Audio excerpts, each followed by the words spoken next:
Hey, what's going on? Can you hear me this time? Okay, looks like things going through on OBS. Let me double check and be sure that it's actually going through. Under an output, okay. Hi. Hello. Welcome back. Sorry for the little cough there, that was gross. One quick sec.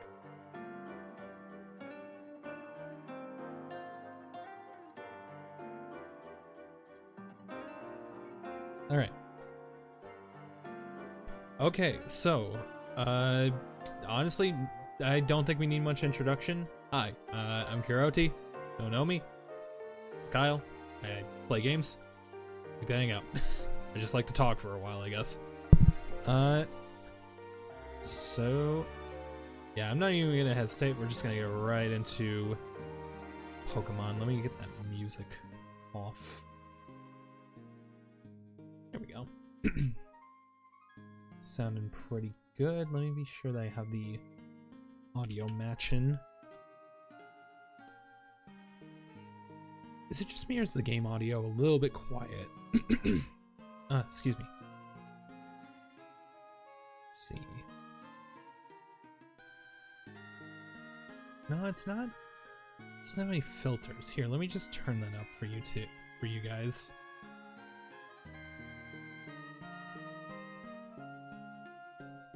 How is that?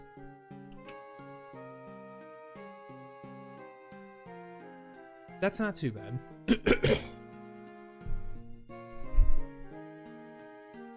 May just bump it up just a tiny bit more. I think that's more than enough. Okay. So.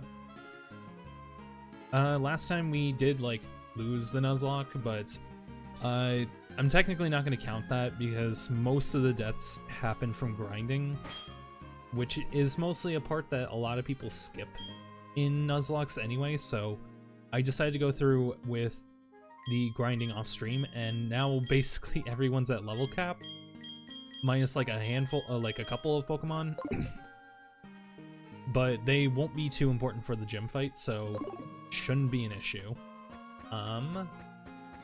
So I'm thinking we're probably just gonna get right into it. I don't think I need to do much strategizing with this fight. Realistically, everybody is like strong. Although I should get the Macho Brace off of Jelly here. Because, yeah, if it's not clear, we're just going to like destroy this guy with Gyarados. Just use, we're just gonna cheese through it with Jelly, and it should be pretty easy fight. A fair retribution for what had happened yesterday. Okay, so for the Quick Claw. Oh, well, I didn't want that to happen. I wanted to move it around.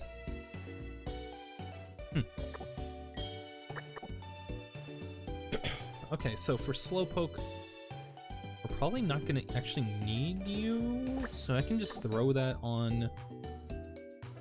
Actually, I don't even need that on Gyarados either. That's kind of the interesting part.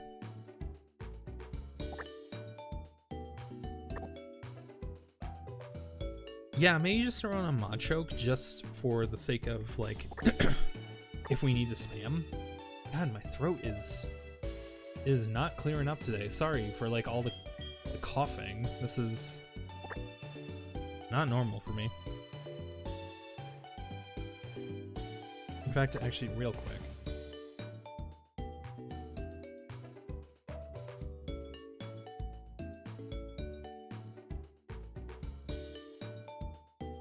There we go. Hopefully that should keep it clear for a little bit. So. I'm just trying to think of, like, what the strategy should be here. Because I'm thinking... Maybe it would make more sense to put the metronome on Jelly, but I'm thinking we're just gonna pass. And also, it's kind of weird how putting items on... Okay, there we go. I was gonna say, it was weird how you couldn't just select a Pokemon and give them an item. Like, that's something you could do in Emerald. So it'd be a weird omission, but then again, they got rid of selecting multiple Pokemon at once in this game for some reason. I'm not sure why. Diamond, Pearl, and Platinum had that feature, so I'm not sure what HeartGold and Soul Silver thought was being brought to the table by getting rid of that. Let's see. So I'm thinking in the case of Putty, and that's his name, Putty. We'll probably just give him a Citrus Berry, I guess. I did grow a few. The Citrus Berry that I grew off stream actually bloomed in about 5 of them, so we got a bunch of them. I'm gonna try to restrict it to like 1 per fight, and I think it just makes the most sense to put on him. As for the Miracle Seed, though, we're actually gonna. Should I get rid of that? I'm thinking I'll probably put the Koba Berry, or is it the Koba Berry? It's the one that weakens flying type moves. I'm thinking I might put that on Basil just because of Natural Gift, and that would make it super effective and actually decently strong against Pokemon here. The problem though is that I think Natural Gift is a one-time use move.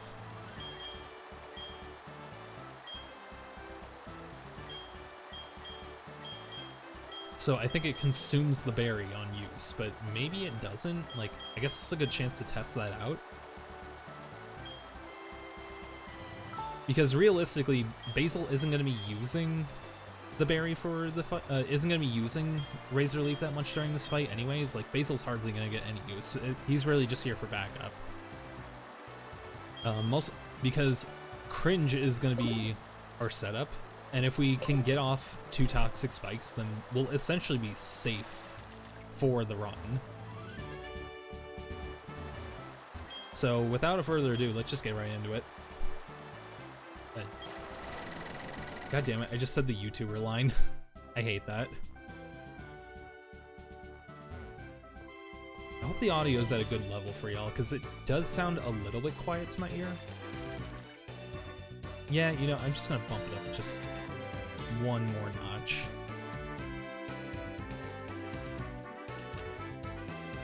There we go. That sounds a lot fuller. Pretty nice. Ooh, the pounding waterfall right onto my head. Ah, I just stopped the waterfall from pouring on me. You just spoiled my training. I have to warn you, I'm a strong trainer training every day under this waterfall. What? That has nothing to do with Pokemon? That's true. Come on, we shall do battle. Chuck is a weirdo.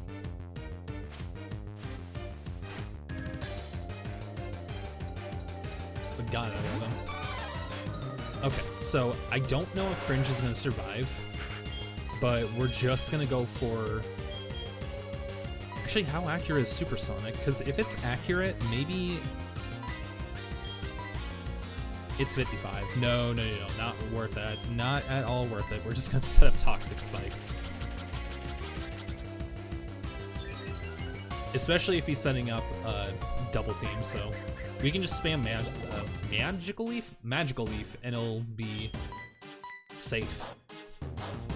And we get the free move, so even if Cringe dies, no big deal.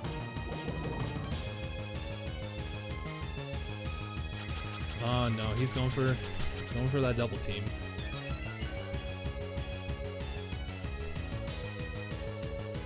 Alright, what moves do you got? Nothing too good. I think I can safely send out Basil. Almost consequence free.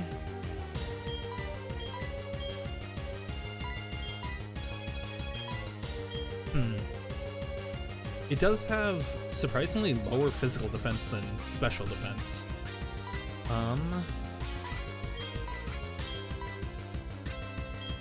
I think it makes the most sense to send out Basil just because Magical Leaf will be 100% accurate. Especially if he's just going to keep spamming it like that. Getting rid of the Miracle Leaf probably wasn't the best move, but honestly, it kind of needed to be done. Is it worth going for Poison Powder? What do we think? Maybe I should set up a Reflect first. Yeah, let's just go Reflect. It probably would have been a smarter move to have gone for Poison Powder there, but honestly it wouldn't have mattered. Shouldn't be very effective. Okay.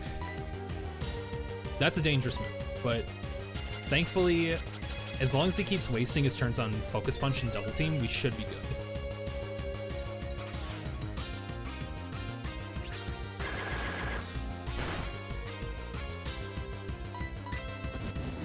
Yeah.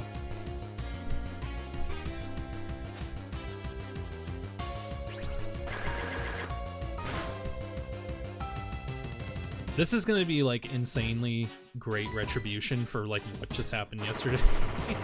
For context, anybody who may be tuning in, Chuck absolutely kicked my teeth in because I had a random encounter with a Corsola, which killed the Pokemon that I was planning to use for this fight.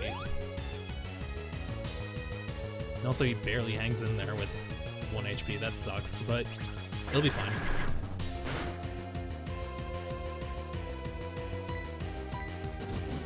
Oh boy, that was bad timing, but should be fine. If he gets a free heal in, I'll get one free heal in. Oh my god.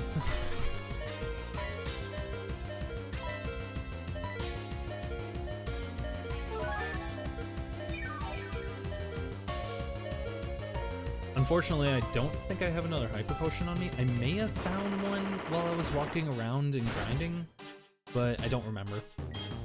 So I'm just gonna ignore. Because as long as we keep using Magical Leaf, like, we should be invincible until he does another Rock Slide.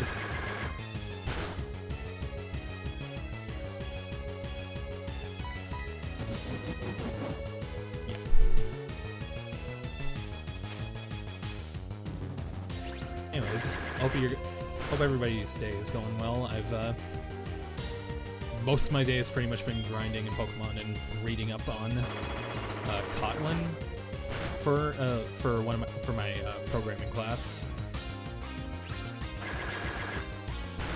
You just learned about like throwing exceptions, which is like, you know, unknown errors and stuff, which was pretty interesting. Okay, for Poliwrath, I'm actually just gonna go with Star? What is your moveset? What do you have again? Not a lot of good, like... I think, you know, I'm actually just gonna send out Jelly, because I think this would be a pretty easy matchup with her.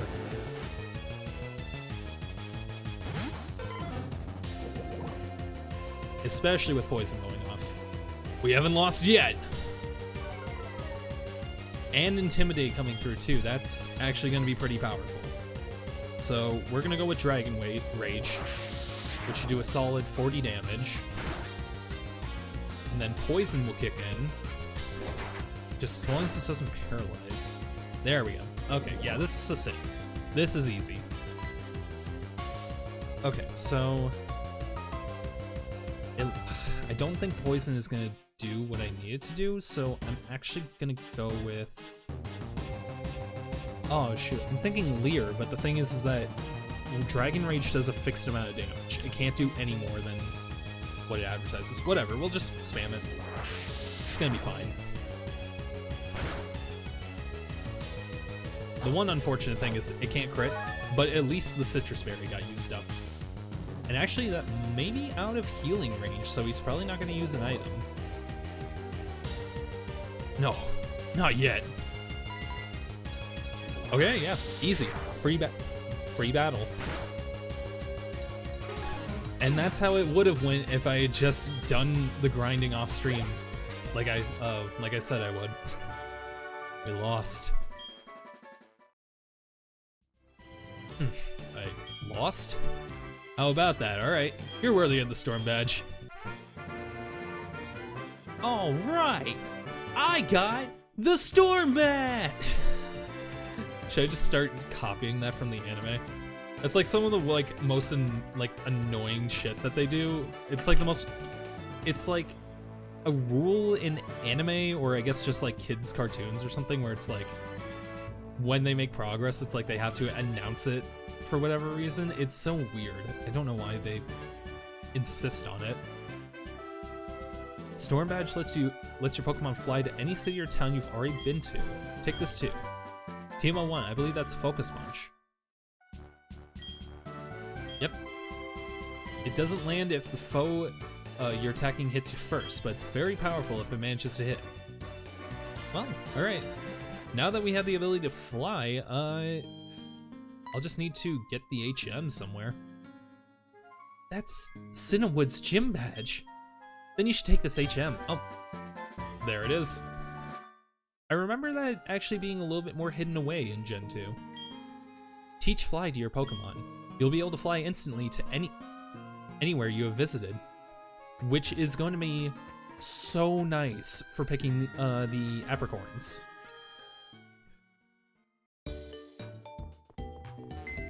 We're finally gonna actually have a use for the little Pidgey that we caught a while back ago. What even is your nickname? Pebble. Oh, I shouldn't have named it. I think I was mixing up Pidgey with Spearow, because you know Ash in the first episode throws a pebble at like Spearow's head, and then you know it gets pissed off at him, and that's how you know Pikachu and him become besties.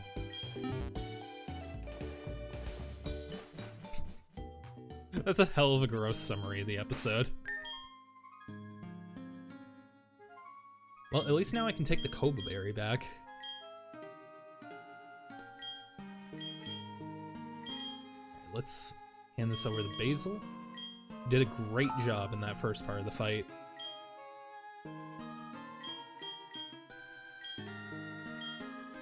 I wouldn't say that fight was entirely free. There was definitely a good chance that, like, Basil could have died there, mostly because I was just being a little bit greedy. Oh, Star can learn Fly. I guess that should have been obvious, but I'm gonna try to not use HMs on the teammates. That's just kind of been, like, something I always try to avoid. Just because I always feel like HMs are harder to get rid of than other moves. Right, because you can't you can't get rid of them unless you go to the move deleter, which isn't hard, it's just like a little bit tedious is all. So I actually want to make a quick stop over at Kurt, because I don't remember if this was yesterday, but I did stop by his place and gave him a few apricorns, and they should be ready by now.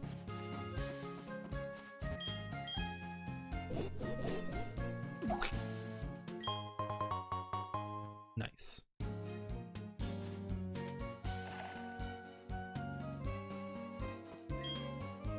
Just finished your Pokeballs, here you go. We got the Friend Balls. Those are made with the green apricorns. I decided to do that because I had a huge abundance of them compared to other apricorns.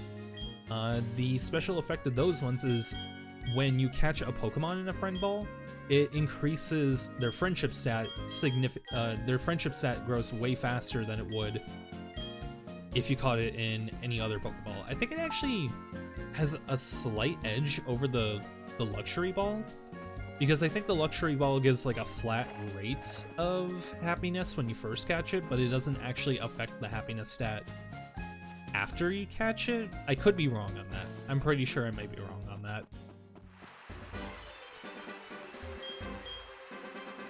But yeah, I already went out of my way to grab all the other apricorns for the day, except for these ones down here because I didn't want to go through the cave. Trying to get here to... Oh shoot, what is the name of this town again?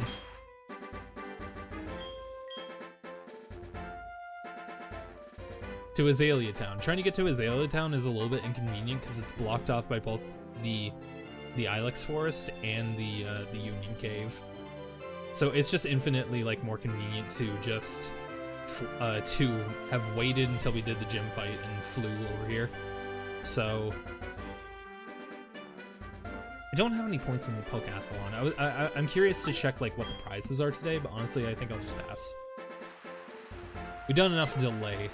I think it would make sense to actually show off the next town we want to go to. We technically need to go back to the lighthouse, but I kind of want to head in this direction just so we can get the fly location for the town, because we do have access to it. Oh, and an item. Shadow Claw. That could be pretty good. So I did actually venture out here by accident. I walked over here and a man walked out of the cave, and he didn't really say anything of value, but he gave us the strength HM. So if you any keen eye viewers, like if anybody noticed that I had that early without like having run into him, there you go. That's why.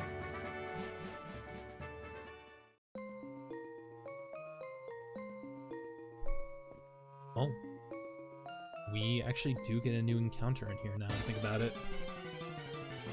So let's see what we get. We do already have a cheat, so that will not count.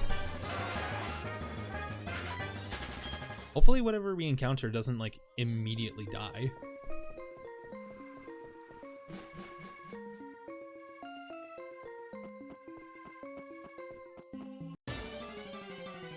Huh.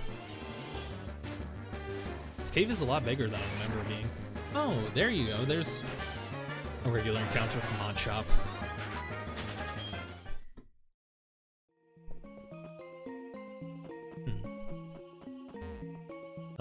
Nothing ominous about just a random ladder here. Let's see.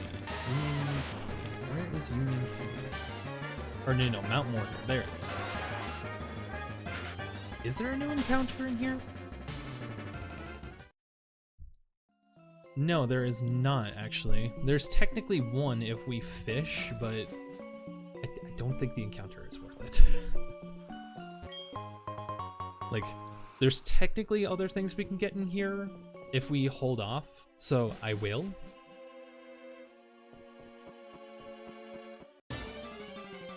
But that said, I also don't know how to get these other encounters that seem to look a little bit better. That said, I don't know where I kind of need to go to the other room real quick.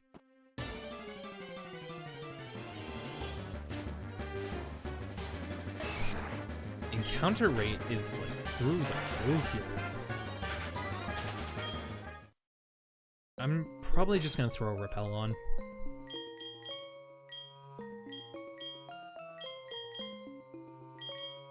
I was actually like looking online to try to find like a list of all the items in Pokemon so I could like organize my bag in order of like their entry number, but apparently like every list online just likes to do it alphabetically and not actually in order of like the index number, which was like really annoying for me.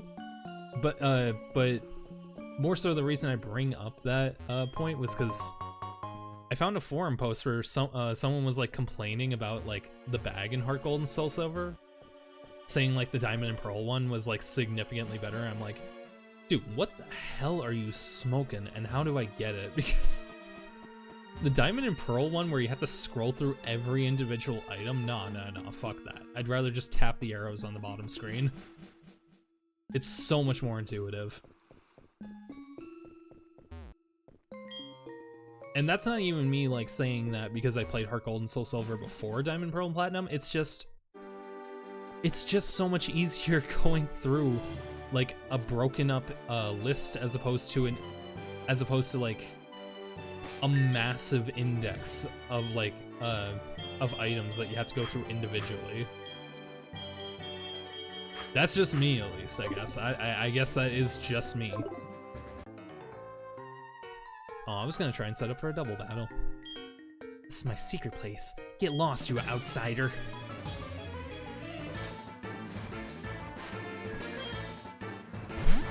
Come back, Shane! My name's not Shane, kid.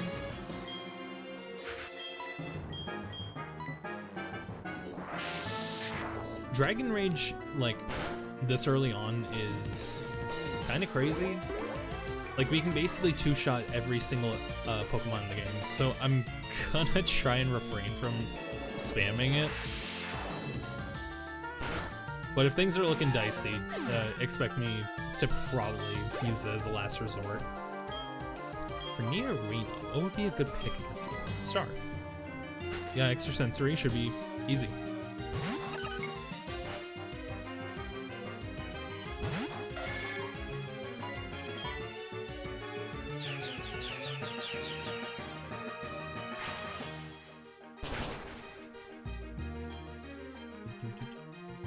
Oh, this is really funny, huh?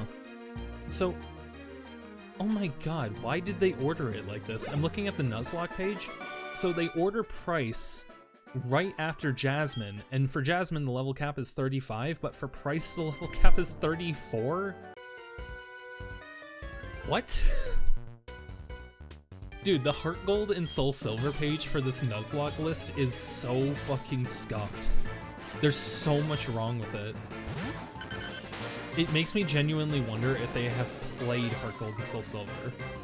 Or even just looked at the Bulbapedia pages for it.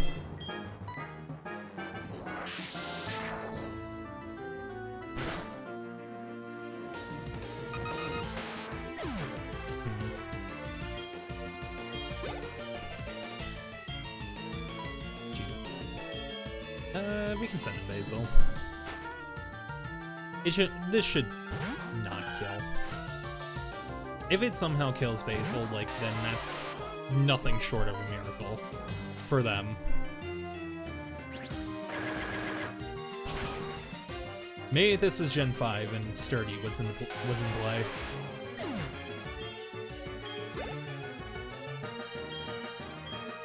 Ooh. Nah, it'll be fine. They're all like level 15.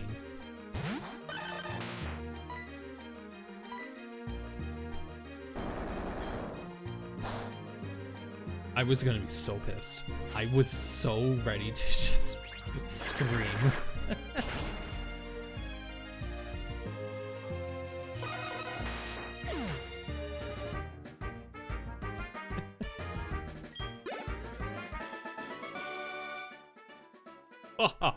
I lost. Wait, I lost.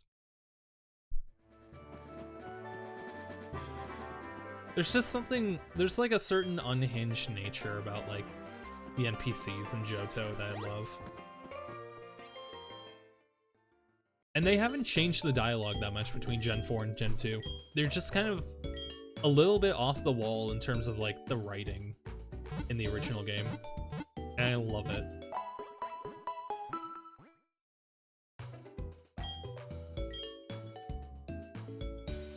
Basil should be feeling a lot better now. How's it going, Jelly? Stretch out his body is relaxing. Nice.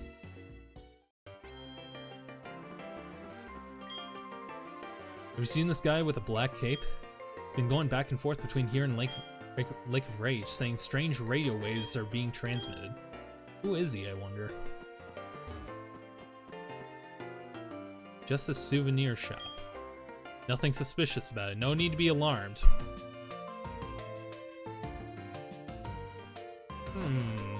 I wonder what's inside this not suspicious souvenir shop. Huh? You hear wind blowing into this room? That is just me whistling.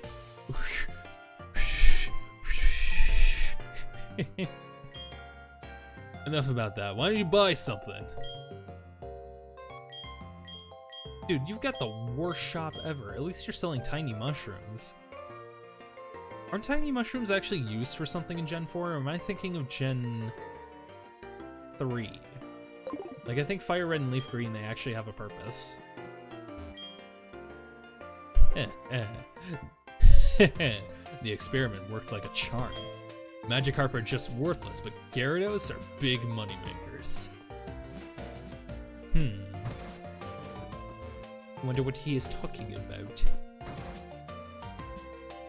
Okay, so because the way the level cap is arranged around here, I'm actually going to do this part first. My top radio show? I'd say Pokemon music.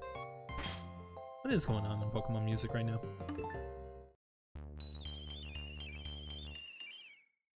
Oh.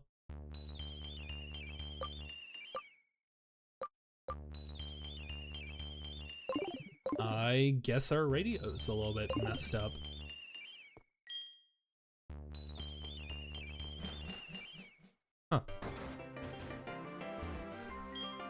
Hey, kid. I see you're new in Mahogany Town. Since you're new, you should try a yummy Rage Candy Bar. Right now, it can be yours for $300 Poké Dollars. Want one? Sure, why not? Own the key items. I remember a person from as far as Kanto who came to buy a long time ago. I happened to have none in stock then. That person left rather upset. Felt kind of sorry for that. So where is that?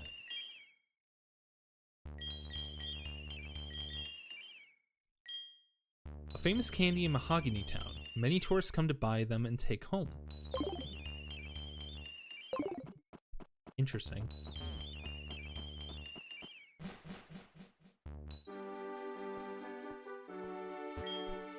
I heard that you can find a red scale occasionally. Speaking of which, I know a person who'd appreciate a red scale. Ooh, can't remember. What is that noise? Is that on the radio? Yes, it is actually. So, this is, if you know, you know, but this is such a cute detail. When you are in Mahogany Town before the event is over, all the radio stations are being, like, intercepted, and you can only hear this coming from here. Which is just another thing I love about HeartGold and Soul Silver. The amount of detail they managed to cram in this game, like, just makes the world feel so, like, alive. It's kind of, it's right up there with, like, environmental storytelling. Like, essentially, that's kind of what it is. Anyways, how's it going, Phoenix? It's good to see you, dude. Oh, actually, you know what? I'm gonna count you as a special viewer because you've followed me in the past. HeartGold and Soul Silver has little details and neat things that make it so much fun to play. Thank you! There's so much, like, hate out there for Johto, especially, like, even HeartGold and Soul Silver gets, like, a decent amount of hate for some reason. I don't really get it. It feels kind of contrarian, like people just kind of, like, dissing on it on principle, if that makes sense. Like, I wonder if, like, those, the people that I talk to who don't like it have even played HeartGold and Soul Silver? I don't know. Or, like, actually, like, took in the atmosphere instead of just, like, speed ran all the way to the Elite Four. Level curve is pretty horrible, and there's a lot of just repeating Gen 1 Pokemon. I would actually disagree. Like, yeah, there are repeated Gen 1 Pokemon, but I feel like we've run into, like, my team is almost entirely, like, is Gen 2. Like, so we have Togetic, my starter. These two technically aren't actually part of my party, I just have them as HM slaves. And then Putty, I was like, if I'm able to trade it to evolve into Slowking, that's kind of the plan. Doing pretty good, got more chill homework, chill-wise this week in terms of homework. Same here. I actually had to rush a bunch of my homework last night. I managed to get the last thing that I needed to turn in literally at midnight. So hopefully my teacher, my math teacher, doesn't care. He seems kind of chill, so I think he'll be, like, fine with it as long as, like, before he shows up to his office today. Oh, right. So, I'm doing a gimmick right now where when I have new followers, I'm gonna open up Pokemon card packs that Sarah gave me at the wedding. And because, you know, you technically can't follow me because you already have, I'm just gonna count you as a follower. So, I'm gonna open up this Trick or Trade 2023 pack for you. Time to make 50 alts. Emily made that joke yesterday, and I'm like, no, that's against terms of service. Definitely doesn't break terms of service. Exactly. Alright, so let's see. I'm gonna be looking at the webcam so I don't see the polls. Oh, Shuppet. Okay. What stats have you got? 60 HP with Enveloping Shadow for 10 damage. Flip a coin. If heads during your opponent's next turn, they can't play any item cards from their hand. Oh! Okay, that actually could be pretty good in early game, especially with how little energy cost that is. Next.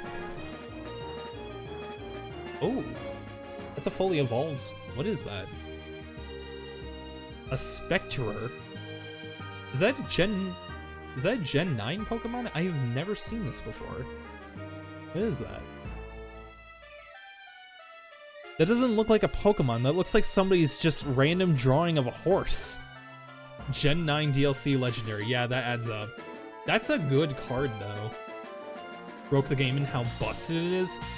Is it like competitive banned? Because I haven't even seen people using it on Smogon tournaments. Let's see. Night Footsteps. Choose 2 of your opponent's Pokemon and put 2 damage counters on each of them. Ooh. And then Phantom Strike, which does, for 3 energy, does a base of 120 damage. During your next turn, this Pokemon can't use Phantom Strike. Oh, so you have to alternate between the 2. Interesting. But it doesn't take energy cost either. You just have to alternate the moves. That's interesting. Okay, and last one. Haunter. 1 energy for Cursed Drop. Put 3 damage counters on your opponent's Pokemon in any way you like. Oh shit, that's got some good setup potential. Yeah, that's a pretty good pull. I mean, it's kind of basic, but that's like a 3 silver star in Pockets, like, terminology. It's not banned, not in VGC anyway. Oh, is the card itself banned? Like, the card is banned, or... Specterior is in Ubers in Smogon, so it's not an OU. Oh, that would make sense. To be fair, I actually don't know my, like... I don't know the formats that well, in all honesty. I am hoping to actually like get started on using Smogon soon enough. Oh, I just realized actually, I also have Gengar from a previous pull, so all I need now is Ghastly and I've got the full line. Cool. 66, there we go. I'll organize those later. Isn't there like, you're not allowed through this gate or something like that? Oh, hi. Hold it there, kiddo. The toll here is 1,000 to go through. Thank you very much. Wait, you just take it from me? You don't even ask me? Oh, fuck you. We're making a bundle. Everyone wants to go see what's going on in the Lake of Rage. Oh, you just say the same thing. Wow, you two are dicks. Yeah, I thought they asked too. Maybe that was a Gen 2 thing and they got rid of it in the remake. That's so mean. I hope I get my money back. I mean, it won't be that big of a deal just because there's so many ways of making infinite money in these games, but yeah. Oh! Hi! Okay, you're our encounter, I guess. You can see I'm using Togetic. Yes, I am. And also, I went to the Pokeathlon and happened to have a King's Rock. So I think you can see where this is already going. I don't have the move yet, but I'm stealing Daisy's idea. I could send out probably like Pebble. Yeah, I think Pebble will be a good pick. You don't know if I do? Oh, you don't know if I get my money back? Damn. I mean, it's no big deal. It's so easy to make money in this game. Random crit. Fair and balanced. Alright, bye-bye Pebble. I mean, you were just an HM slave anyway. I guess it's not that big a deal. Air Slash Serene Grace King's Rock is such a dick move. That's what it was. Yeah, I think I do have Air Slash on me, so I could just make this fight, or I could make the rest of this run like as easy as possible. Technically, I did lose yesterday because I didn't grind off stream, because the level curve up to Morty was like completely fair. Like everything was fair, but then like Chuck just kind of came out of nowhere and just like fucked me up completely. So I technically lost all of my Pokemon while I was grinding for it, so although I lost, I don't technically count it, if that makes sense. Only learns the move as Togekiss. Gotcha. Okay, so I just need to find a shiny stone as fast as I can. I'm sure there is a way to get that before the Elite Four, because I feel like I remember running into that at some point. HeartGold, silver. Shiny stone.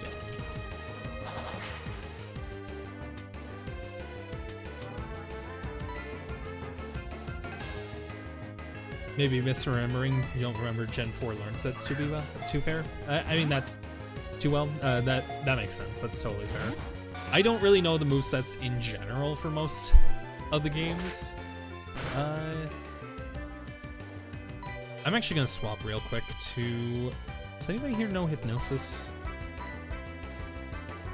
No, but you know Disable. I'm just gonna swap to Jelly. Jelly should be safe.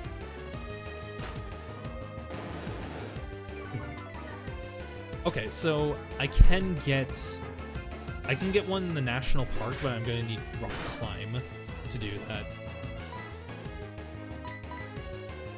Soul Silver team was Typhlosion, Togetic, Sandslash, Dragonite, Jolteon, and Red Gyarados.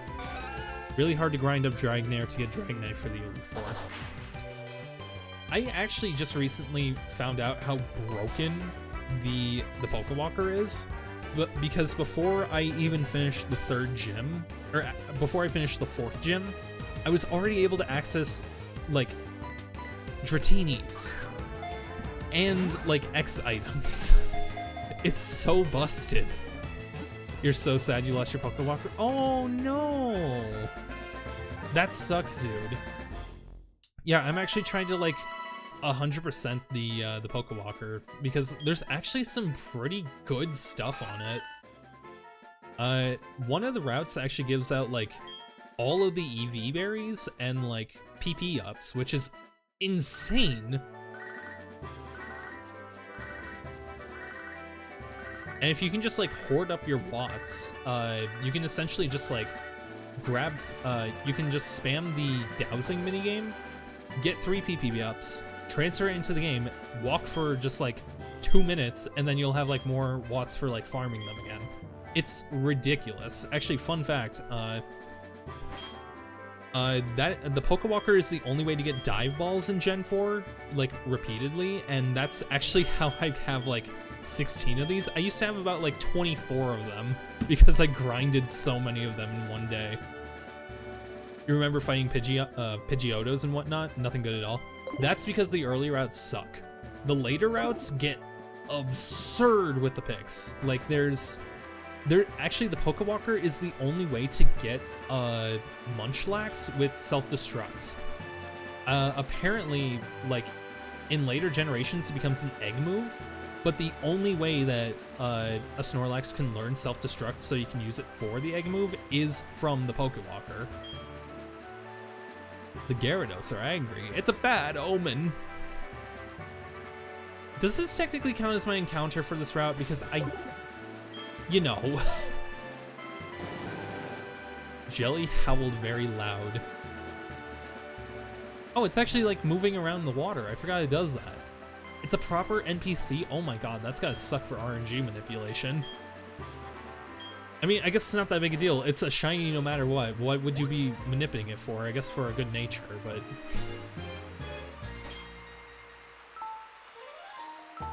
So, yes, I'm gonna save here. I think I'm just gonna forego my Lake of Rage encounter and just say, this is technically it, but I'm just gonna leave it in the box, you know. It's the shiny Gyarados. You can't pass him up, man. Oh, it's female, too.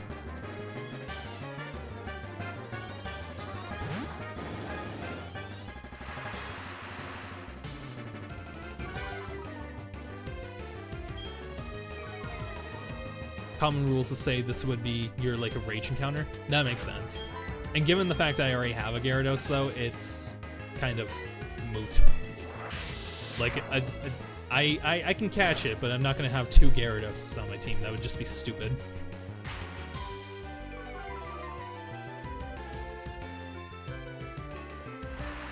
Like, what even are the encounters here on Lake of Rage? Like, Venonat, Pineco, and Execute. Yeah, dude, I am missing out so big by choosing to just get a shiny Gyarados. Yeah, double Gyarados would be just a free game at that point. And also, holy shit, the damage that just did. If that killed, I would have just said, I would have just named it Jelly and just pretended that Jelly just turned shiny. Like Shenpai did in the black and white Nuzlocke.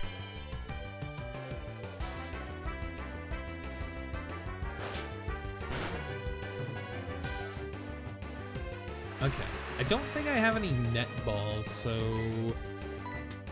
what would be a good catch here? Oh man, all these are kind of boring. The only one that's good is like the Premier Ball. And it's definitely not gonna catch. Yeah. Don't think you watch that Nuzlocke from her? You're not really consistently watch. Neither am I. The only reason I'm familiar with that playthrough is just because Emily watches it on repeat a lot. It's her background stream. It's her background noise stream. Alongside a lot of Alpharad and oh shoot, what else was that? And RT. RT's black and white playthrough. It comes up on the TV a lot. Watch a bit of her back in the day before she dated that guy, then stopped for years. No idea who that guy is. I'm not even that familiar with her.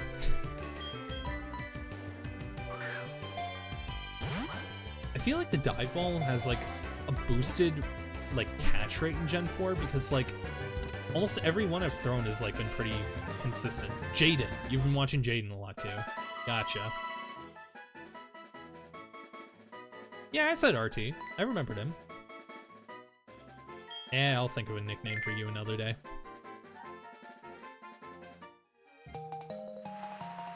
Get the red scale.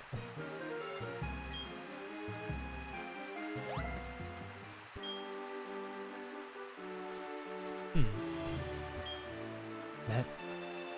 Oh wait, what would be a good voice for you? Yeah. Should I give this guy the werehog voice? Should I give Lance the werehog voice? I can actually do a good Sonic the Werehog if I try really hard. I just need to like actually remember what the line. Oh no, it's not werehog that I'm able to do really well. It's Chip.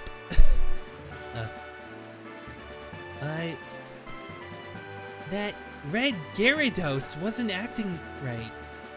No wait. How does Chip talk again? It's like Ultimate Chocolate Sundae Supreme. Was another YouTuber think they met through Overwatch? All right, if you met through Overwatch, that's a red flag as is. That red Gyarados wasn't acting right. As I feared, somebody has forced it to evolve. Did you come here because of the wild tales? You're Kyle. I'm Lance, a trainer like you. I heard some rumblings, so I came to investigate. I saw the way you battled earlier. I can tell that you're a trainer with considerable skill. If you don't mind, could you help me investigate? Excellent. It seems that the Lake of Rage's Magikarp are being forced to evolve. A mysterious radio broadcasting coming through from Mahogany is probably the cause. And that suspicious souvenir shop. I'll be waiting for you in Mahogany Town.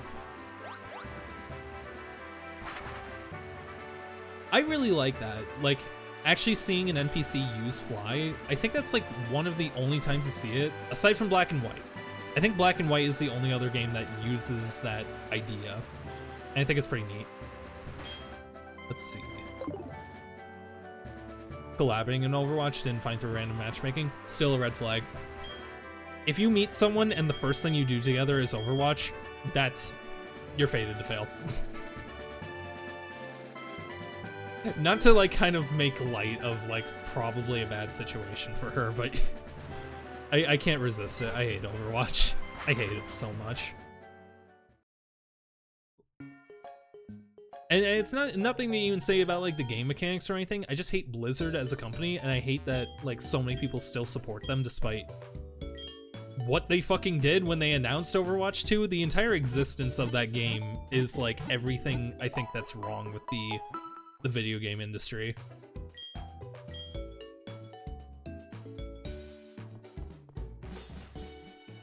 What did I come to Goldenrod for? I need to head over to Mahogany Town.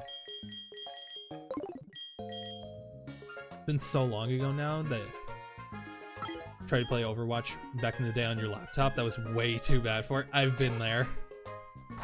I had like some shitty like HP laptop that had like an NVIDIA GPU in it that could barely game. It could barely even play TF2 back in the day, let alone Overwatch.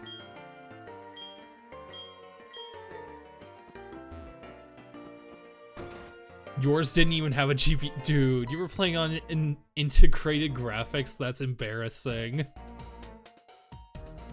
Dragon Knight. Hyper Beam. What took you so long? Just as I thought. The strange radio signals is coming from here. I was willing to play Overwatch a little bit with like Sarah and like other friends because like I'm willing to do it for like the sake of the friend activity, but any chance like I think about playing Overwatch, I shut it off. If I'm not playing with somebody else, I'm like, nope, bye-bye.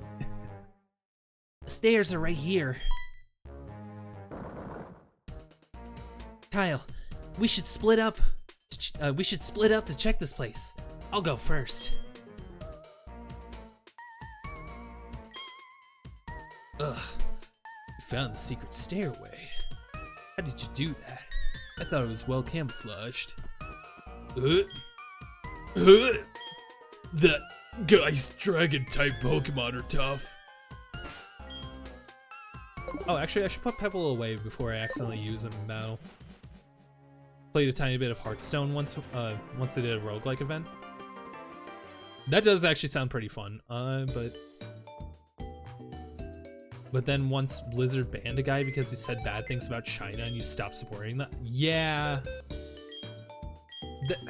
It's especially weird when, you know, a company that I'm pretty sure originates in either America or Europe is against like, is pro-censorship, like, for criticizing another nation's, like, government.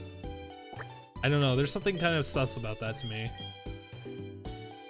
They got by Tencent? Oh, really? Oh, shoot, okay, I did not hear about that.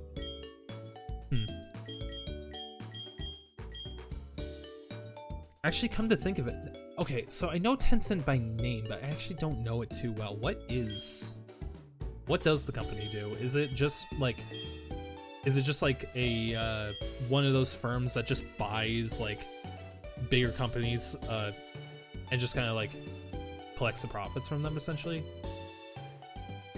Or is there like is there more that they actually do with Blizzard? Okay, for this next section we're definitely gonna want Rocky.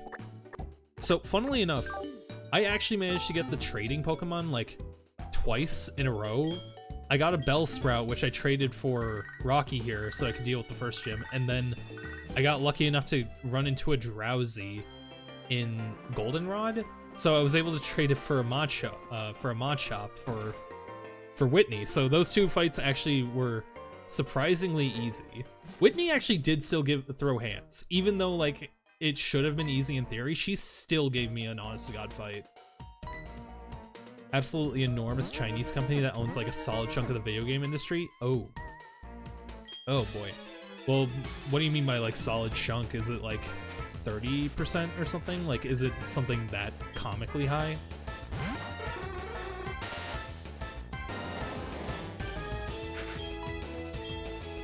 Let's see, slam or rock throw? Probably just rock throw.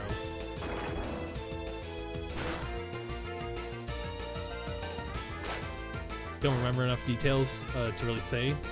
I'd have to look it up. Yeah, that makes sense. You had no trouble with Whitney as a kid?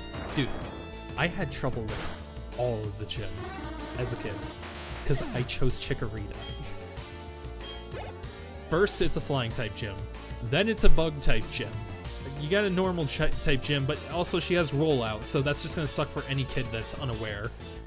And then you have the ghost-type gym, which all the ghost types are ghost poison, so they resist grass. And then there's one fight against Silver in particular that's such a fuck you. It's in the Burn Tower. He has a Ghastly, a Zubat, a Magnemite, and a Quilava. All of them resist grass.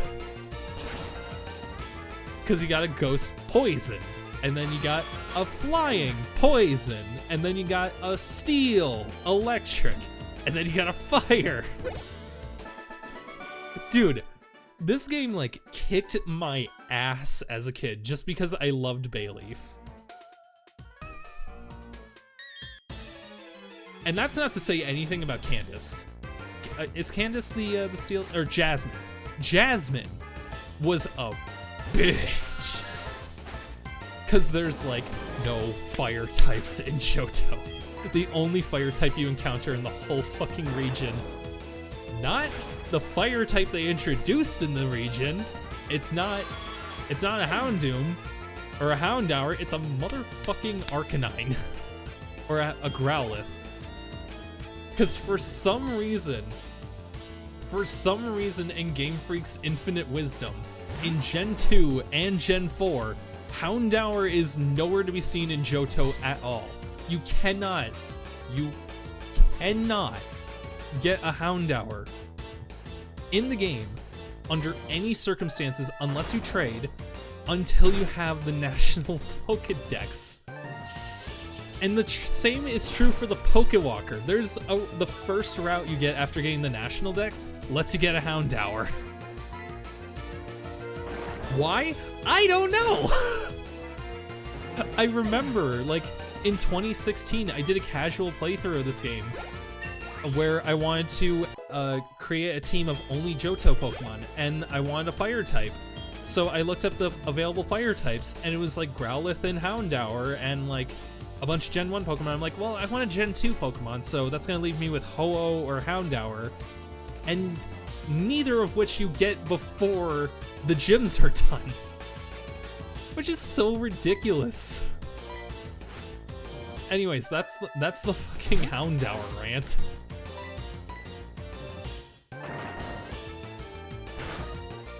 I guess the only possible reason, the only reason I can think of why they would do it that way is because Houndour was supposed to be like the designated Team Rocket Pokemon for this generation. Johto made some choices, but it also made some insanely good ones too. Like, we can't discredit like the introduction of Shinies, the Battle Tower, the split for special attack and special defense. Shoot, what else is there? Breeding. Played the absolute shit out of the Pokeathon. That's not, yeah, that's not even counting like Gen 4 mechanics that was added. I'm just thinking Gen 2. If we're gonna like get into Gen 4 editions, it's like we could literally be here all day. I love HeartGold and Soul Silver so much. In terms of like feature-wise, like it is the best Pokemon game. Like in terms of being like the most fun Pokemon game, like for like overall experience, I'd still say yes, but maybe like for best story and stuff like that, if that's what you're coming to Pokemon for, maybe not. Like the battle system, it's derivative of Diamond and Pearl, so you can't really, can you really give it credit for that? I don't know, it's kind of hard. How's it going, Greg? Gen 2 added a lot of shit that was good. Facts. I think just the inclusion of Shinies alone was a massive dub for the series.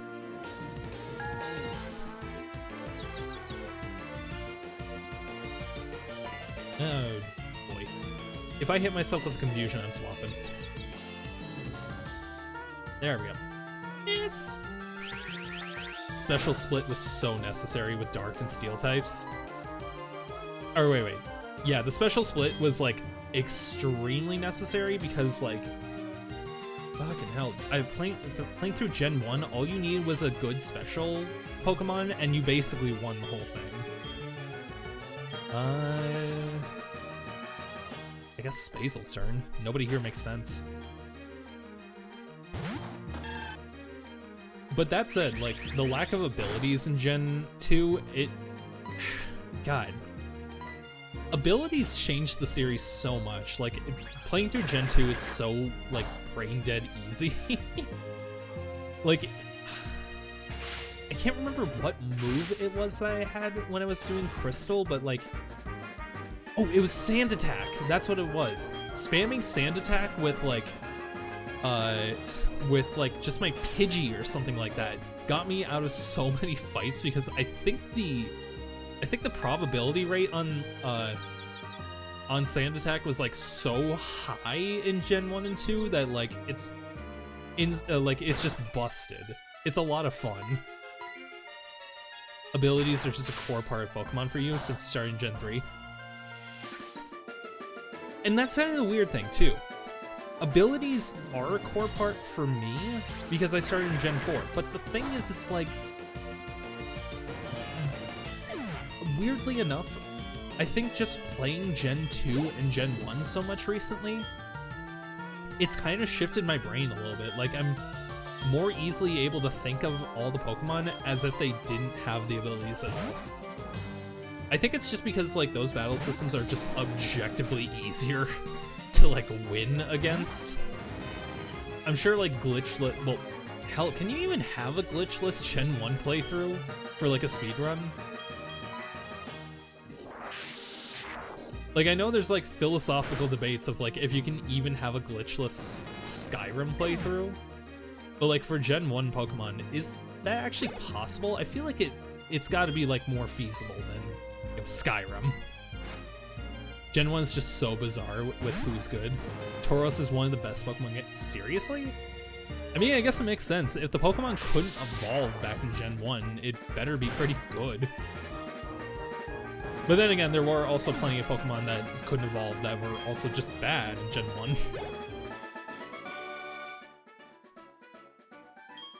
What actually are a couple? As high attack and speed and then stab body slam? Oh shit, true. That's actually a really good sweeper. Especially if like, since like the whole special attack and defense split thing wasn't there yet, so like...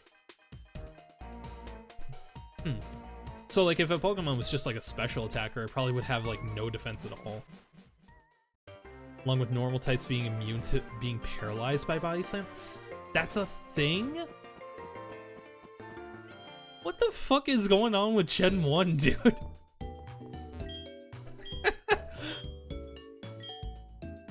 I feel like the whole competitive scene for Gen 1 has got to be a lot of fun. Especially given like certain like moves being completely broken, like focus energy that actually reduces your crit chance.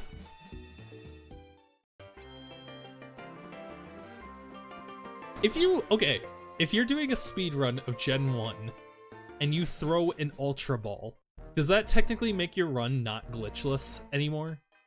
Because the Ultra Ball it has an overflow error, so it's weaker than the regular Pokeball, isn't it? Like, the Great Ball is considered objectively the best Pokeball in Gen 1 from what I remember. Intruder alert. Glitchless isn't possible? Badge boost glitch. Wait, did they not... Wait, what is the badge boost glitch? Because to me that sounds like something with like power scaling based on like the amount of badges you have.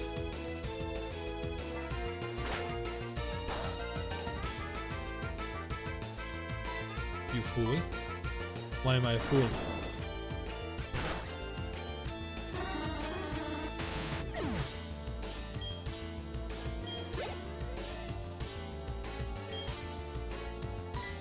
You only need to fight these guys once? Oh, so true, Queen. I forgot about that. I forgot about that mechanic.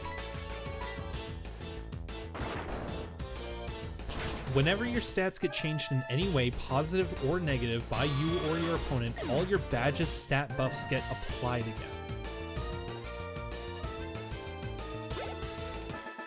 What? Wait, hold on. Okay, so what are the stat buffs again with the badges, because I remember, oh god, I remember that they do something, I just can't remember what.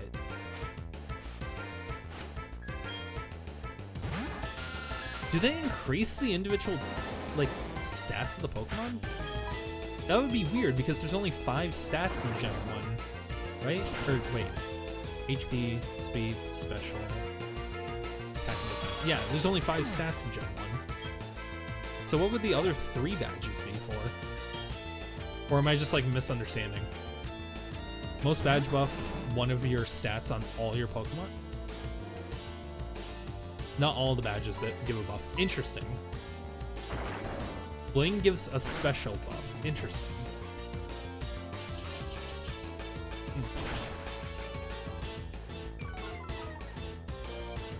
Isn't that a mechanic in like Scarlet and Violet, where like the amount of badges you have actually affects like how strong your Pokemon are or something like that?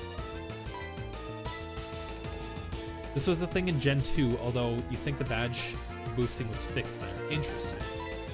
That might be why I'm like slightly familiar with the mechanic, because I did have a recent playthrough of Crystal because I wanted to get the shiny Celebi, which I caught before I knew for sure I was going to get a 3DS capture card, which, man, I'm so sad for. I'm going to see if I can reset that encounter and try to do a soft reset hunt on stream at some point, because honestly, I feel like that'd be a lot of fun. You have no clue how Scarlet Violet mechanics work? Fair enough. Ever since, like, Gen 8, I've kind of been turned off to the series. Scarlet and Violet was a lot more fun than Sword and Shield, but I think just, like, the lack of polish there is, like, still kind of a big turnoff, even though, like, it's polished, it's just not... It's like a minimum viable product, you know? It's like, it's there. Everything that you need is there, but it really could have used that Nintendo shine that, like, people have been praising for years.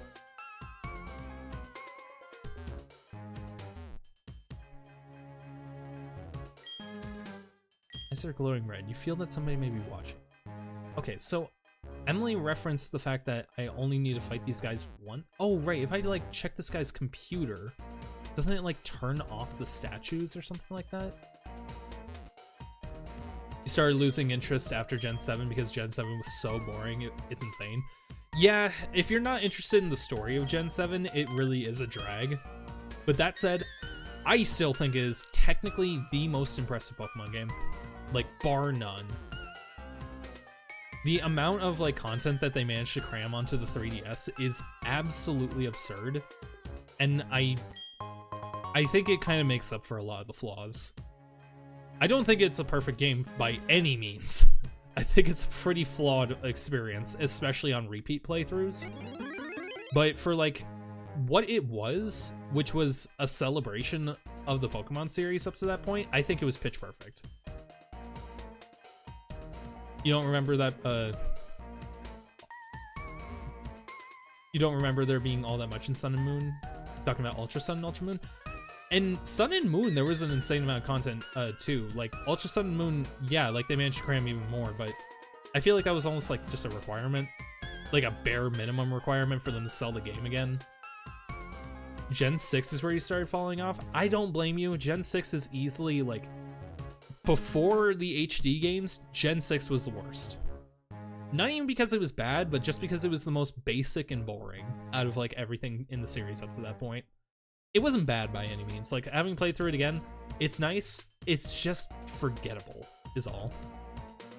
You finished X once, then never finished any of the games except for Violet for the base game. That's honestly a real shame. Just because Sun and Moon, like, again, not great for repeat playthroughs and people who are really into the competitive side of Pokemon, but for, like, a casual playthrough who's just, like, trying to celebrate the 20th anniversary of the series, it is perfect, man. I love it.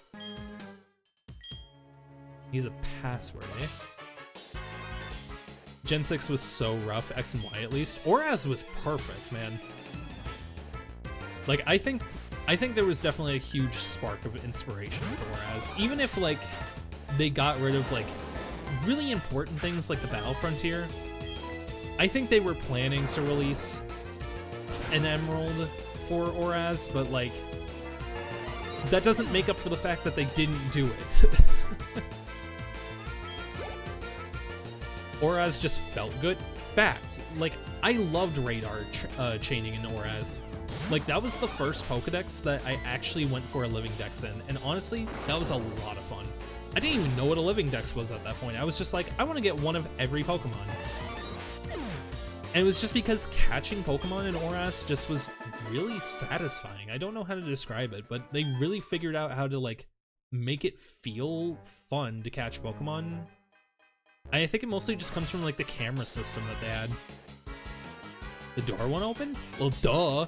I have a password that only Team Rocket knows.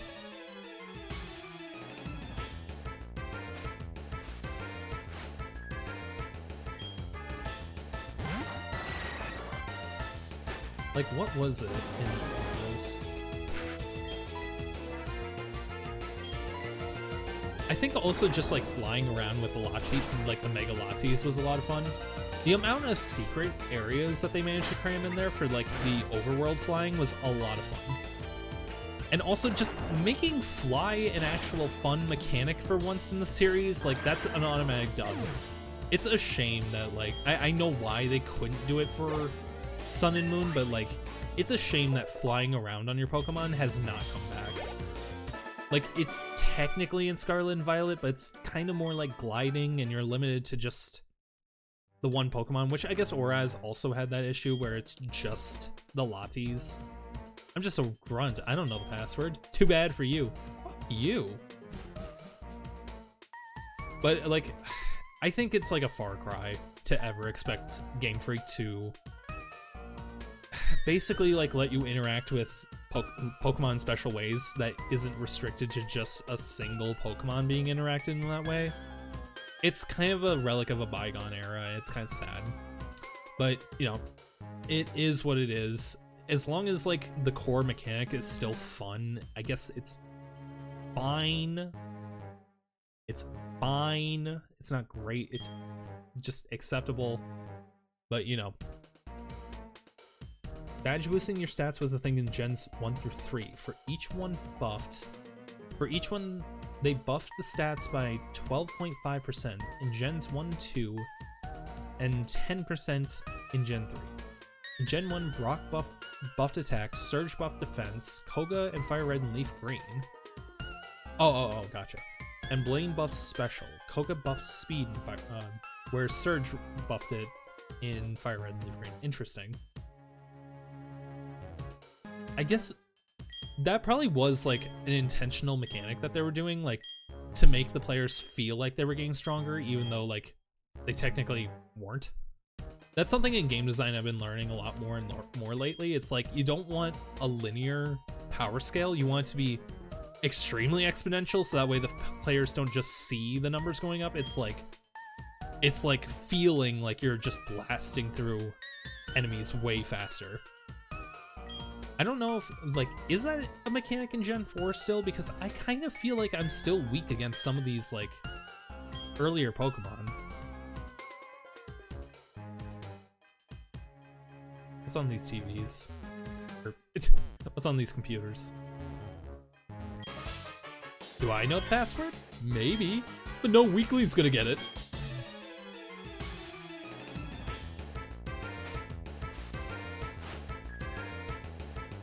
I really like the female rocket design in this game. Kind of cute. Badge boosting glitch was definitely a glitch with how it worked, but the default getting a badge and boosting a stat was intentional. They actually tell you about it in the game. I guess that I must have heard that from an NPC and just kind of like did like a whole in one ear out the other thing.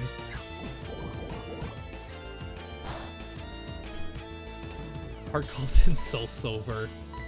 Gen 4 is when they realized they needed to start making the NPCs attractive. Oh, actually, you know what?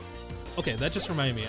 That made me think of Cynthia, and that reminded me the conversation you and I had, Phoenix, like where you said like, okay, I think I misunderstood you. Did you say Cynthia was kind of like a little bit like what's the word I'm looking for? Kind of like a nerd. Like, was that like in the manga or in the anime that you were saying she was? Because I gotta say, having watched the anime so far, she is fucking locked the hell in. She is like an actual intimidating threat in the anime. She does not play games, from what I see. The only moment I've seen her like be a dork was like her introduction when she's like buying ice cream from Team Rocket's ice cream stand, and she's like taking a while. It's like that was the only moment where I was like, maybe she is a little bit bimbo coded, but then the rest of the episode she like is a fucking intimidating horse. Password to the boss room is Slowpoke Tail, but you need 2 passwords. I'm talking to my friends on my puta.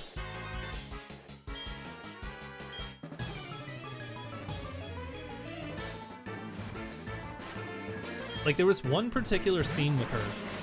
I can't remember if it was at the end of Galactic Battles or the beginning of Sinnoh League Victors, which we just got to the new season, so I have opinions so far. That opening is definitely not Galactic Battles, I'll tell you that much. It is not as iconic as Battle Dimension. Other NPCs throughout the series multiple times talk about how her room is a total mess, like how she nerds out about archaeology and anthropology. Oh, gotcha. Okay, so it's actually like, it's baked into the world. It's not like based on like the interactions you have with her. Interesting. Don't you fucking dare. Oh, that was a crit too. Oh my god.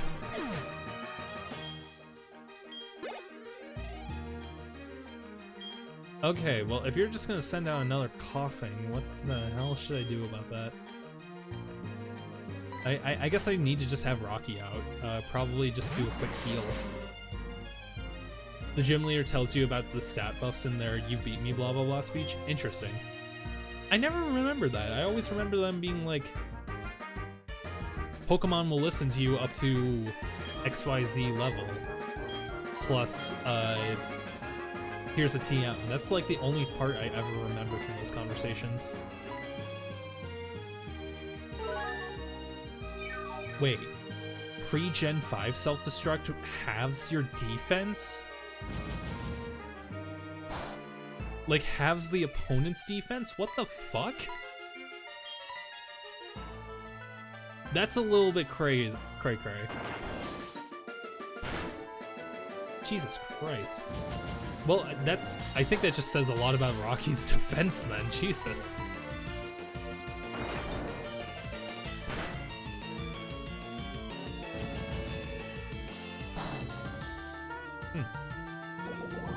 I can tell I've been talking up a lot today because my throat is a little bit dry.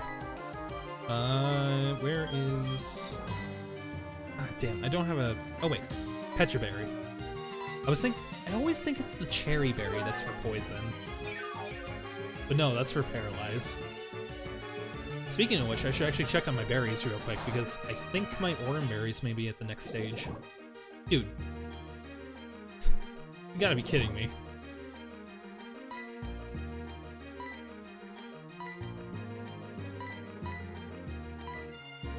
If it poisons me one more time, I'm just gonna go for the kill. Self-destructing explosion did that starting Gen 1 because base power literally couldn't hold a number big enough for what they wanted. Oh, so they had to do it as like to avoid the avoid an overflow error. Interesting.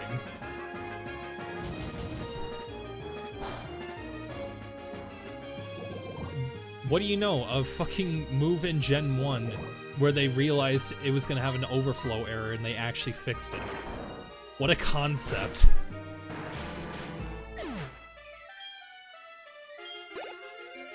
Not to diss on the developers of Gen 1, it's a fun punching bag for the series.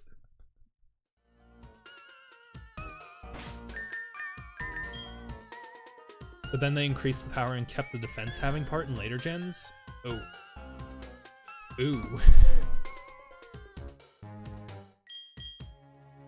Yeah, I was watching Greyfruit play through Gen 1, like, doing glitch hunting. And God, that whole video was just a treat.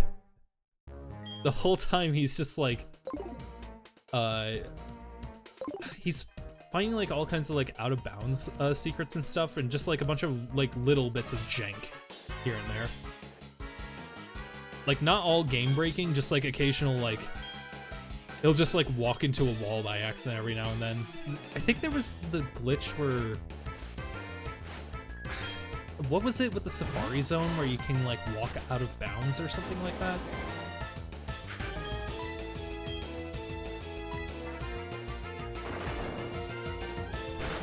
I feel like Gen 1 is the perfect like definition of it's not a bug, it's a feature, you know?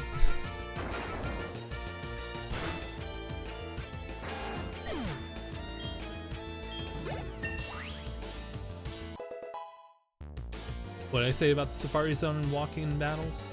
Oh, no. So, walking out of bounds.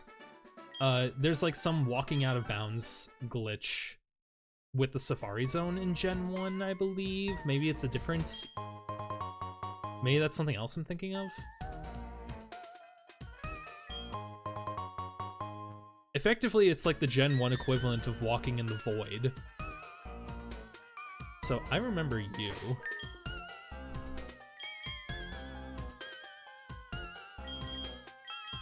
So I'm actually gonna lead with cringe.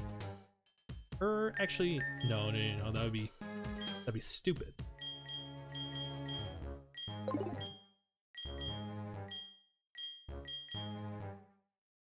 Actually, no, I wouldn't be stupid. Was it walking out of bounds or a poison death warp corrupting everything? I think it was walking out of bounds, but I could be wrong. It has been a while since I've seen the video, so I'm going purely off of memory. Yeah, Mitch here. We don't like Mitch. Wait, can I confuse you? Please, please hit yourself while trying to do transform. That'll be funny. You don't know anything of walking out of bounds, really? Well, I know in Gen 2 there's like arbitrary code execution with the coin case. Self-destruct in Gen 1 had 130 power, so defense having made it functionally 260. Then Gen 2 buffed it to 200 power, so defense having made it 400. That must be insane for like,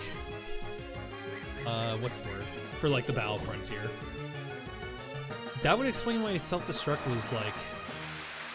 Oh shoot, what Pokemon actually did the strategy I was looking at require self-destruct on? Oh no, I wasn't looking at a Battle Frontier one. That was Mewtwo with self-destruct. Because Mewtwo, for whatever reason, can learn self-destruct in Gen 3 from the self-destruct move tutor in Pokemon XD. Which... The move tutors in Gen 3 are so stupid. They work like TMs that you can't store, because you can talk to them and learn a move, but only one time. Which is so ridiculous. Explosion was 170 in Gen 1. What the fuck? What the fuck? 500... Basically 500 base damage. That's absurd. I feel like you could just, like, win... All you would need to do is, like, kill one Pokemon on a team of 6 and then just spam self-destruct. What up, Mom? Found a useful item when I was shopping with your money. Oops.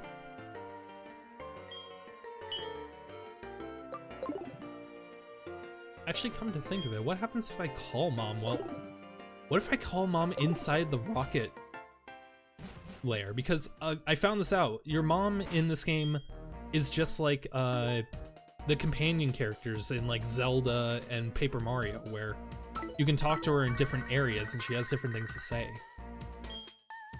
You sound happy. I feel so much better. By the way, you saved up this much money. She doesn't say anything in here. That's crazy. I wonder if they didn't consider this area when they were setting up the mom lines.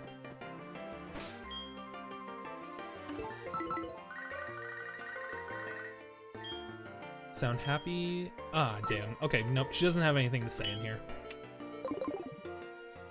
Getting Self-Destructor or Explosion in Nuzlocke in Gen 4 or before is basically guaranteed death unless they're bulky as hell or can resist it. Yeah, that sounds about right. That's right in line with my experience with Shadow. Right before the Elite Four, too.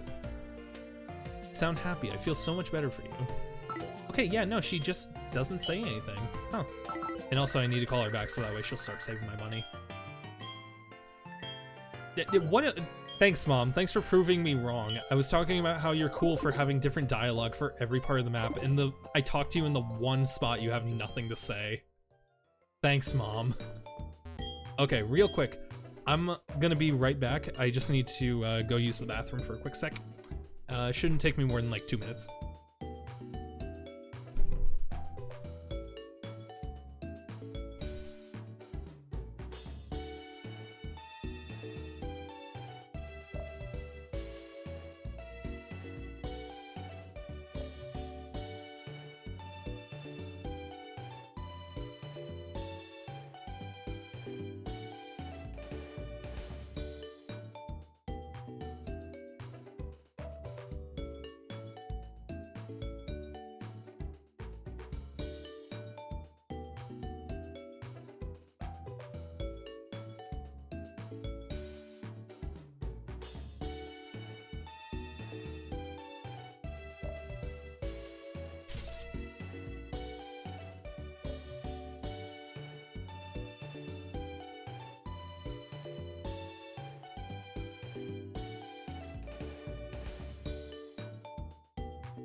Alright, sorry about that.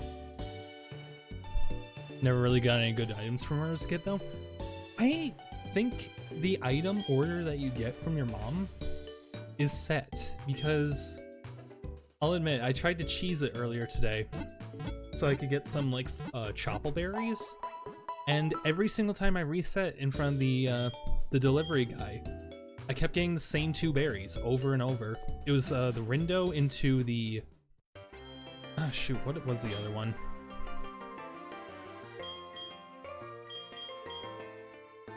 I think it was... Oh, the Kaba berry, that's what it was. Yeah, I kept getting these two, the same 2 berries in a row, so unless it's determined when your mom calls you, I think it's set based on, like, maybe your trainer ID or something. Or maybe, probably not your trainer ID, it's probably just based on the RNG call for the given frame that she calls you.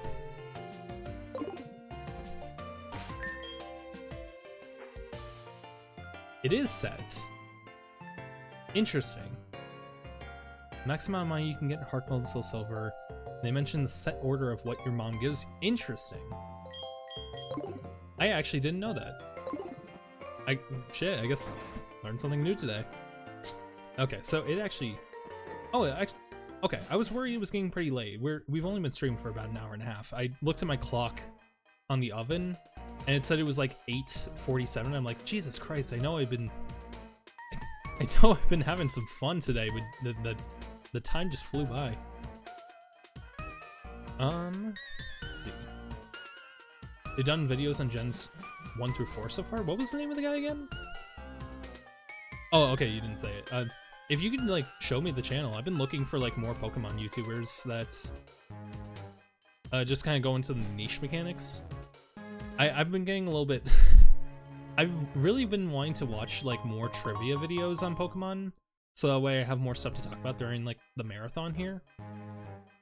But that's actually kind of why I'm marathoning the anime, because I have, like, so much to talk about with the show. And I gotta say, Johto, man, they dropped the ball with Johto in terms of the anime. That one kind of sucked. That was like the only one where I skipped episodes because it was straight up becoming so boring and tedious to watch. Rylox. I'll give him a look up once I'm done streaming tonight.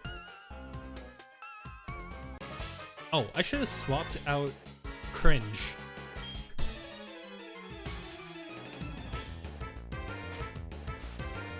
Done a bunch of other really weird and interesting challenges. What kinds? Is it like wedlocks and stuff like that?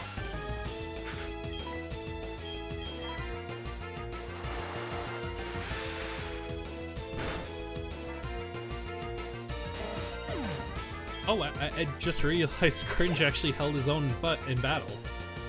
I actually wasn't expecting that. Way weirder. Are we talking like these... Oh god, I don't remember who did this concept, but it's like multiverse Nuzlocke or something, where like you play like the game in... You play multiple versions of the game, and if like your Pokemon dies in one version, then it dies in every other playthrough. Like the encounter for that route dies on every playthrough. One is him playing two Nuzlocks being played at the same time. Yeah, so it is the multiverse Nuzlocke idea.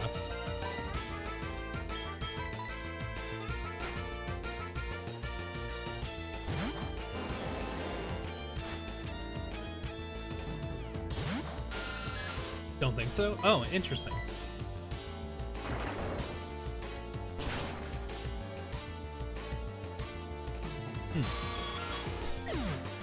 Well, I know how to win the Nuzlocke. Just employ the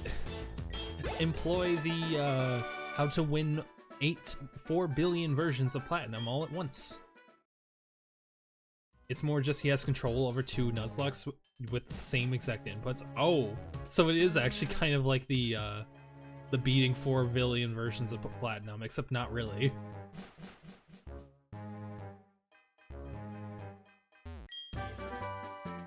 TM46 Thief.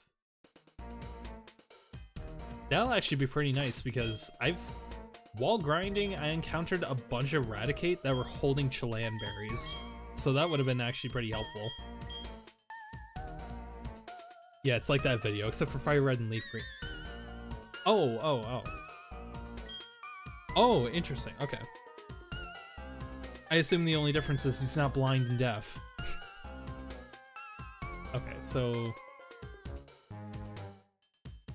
Should be expecting a fight coming up. We're gonna start off with Rocky. Seems like a safe bet. Come to think of it, I haven't checked on my Pokemon in a little bit. It's gazing around restlessly. Oh, I forgot about you! So, you're messing with them again. Huh. You must really like Team Rocket so much. Tell me, who was the guy in the cape who used Dragon-type Pokemon? My Pokemon were no match at all. I don't care that I lost. I can beat him by getting stronger Pokemon. It's what he said that bothers me. He told me that I don't love and trust my Pokemon enough. I'm furious that I lost to a bleeding heart like him. Huh. I don't have time for the likes of you. Oh, you don't fight me. Huh. Also done hardcore Nuzlocke spanning 100% accurate move. What the fuck? Doing 12 randomizers at the same time with the same inputs, beating the game while also going left. What? What the fuck are these words you are throwing at me? I feel like you just came up with... I feel like this is a fucking, like, Pokemon challenge video idea came up by fucking ChatGPT or something that you just copy-pasted to me.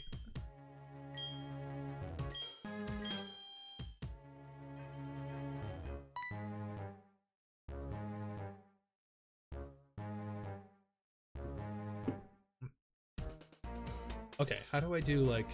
I'm trying to, like, summon my inner Mike Pollock. The comments are separating entirely different I know they are separating entirely different videos, but those concepts are still fucking with me.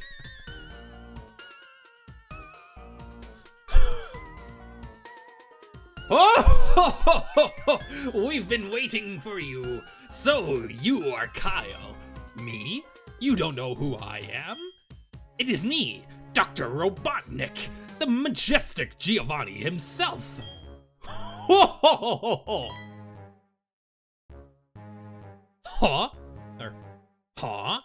I don't sound anything like Giovanni. I don't even look like Giovanni. How come? I've worked so hard to mimic him. Oh shit, okay, you're a different person.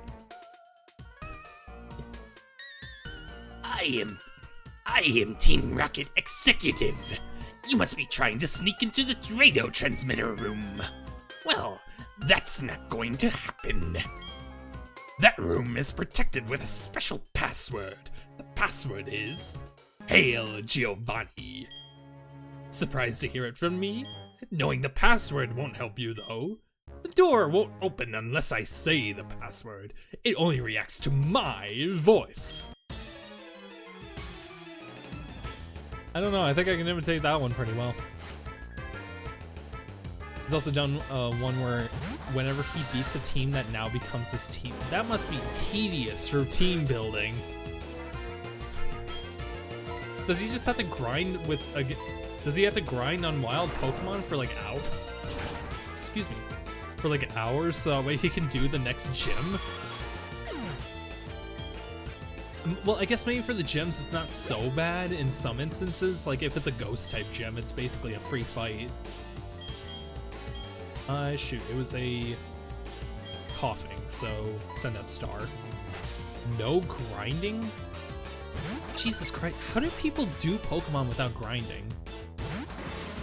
Like, I know that's kind of like a stupid sentence right there. I'm sure there's plenty of easy ways to blast through these games, but like, I don't know these things nearly well enough to do that. Concept video has been done multiple times by Small Ant. That sounds about right. I swear to God, Small Ant has like the most amount of like challenge ideas I've ever seen out of anybody. I've never watched his videos, like, I'll be honest, like, there's just something about like the atmosphere with like his videos that I'm just not really engaged with. I think that's just a me thing though. Which is a shame because his concepts are really fun from the sound of it. I think the only place you've seen Giovanni is like an event where isn't. Wait. I think the only place you see Giovanni is in like an event where isn't ambiguous whether or not he made Silver jump off the waterfall. Yeah.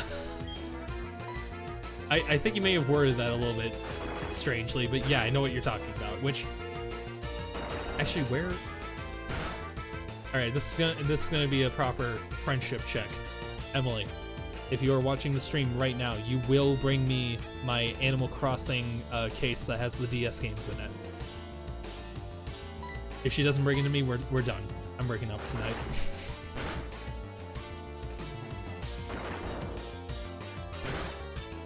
Because if she didn't get that message, then that means she's not watching my stream. She's not doing her job. No.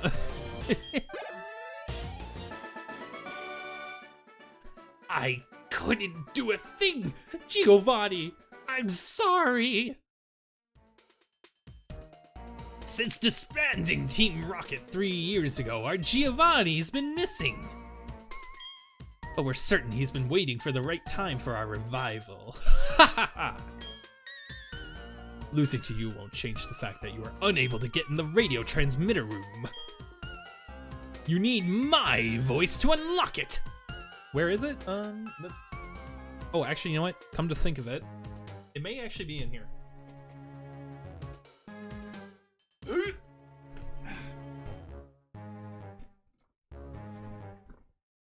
No, that's the Steam controller. Oh, actually, I've been looking for this. A Game Boy.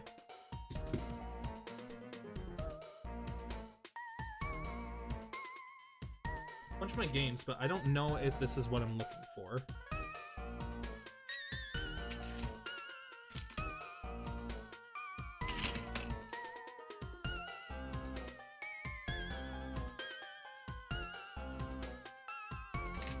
Huh.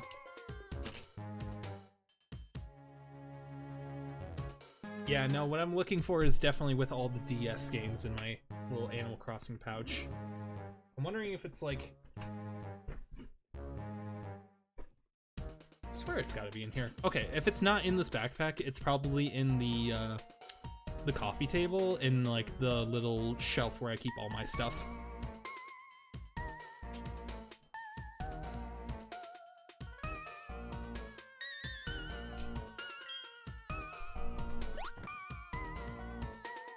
So interestingly enough, like, I know they tried to keep the playthrough, or like the game, like, faithful, but it's interesting that Murkrow is still like the Pokemon that repeats what he says here.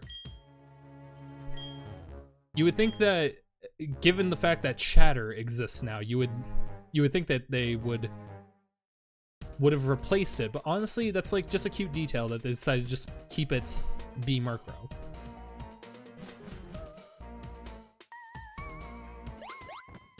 The password is Hail Giovanni.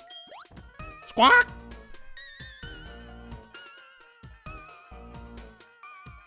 They managed to do like a really good job of bringing the vision of Gen 2 like to life. Hail Giovanni.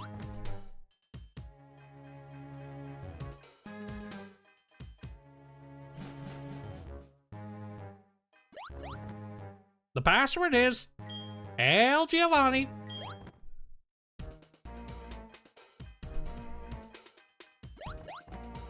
The password is Hail Giovanni. Murkrow screamed the password, mimicking the voice of Petrol. Voice recognition software, unlock the door. Easy.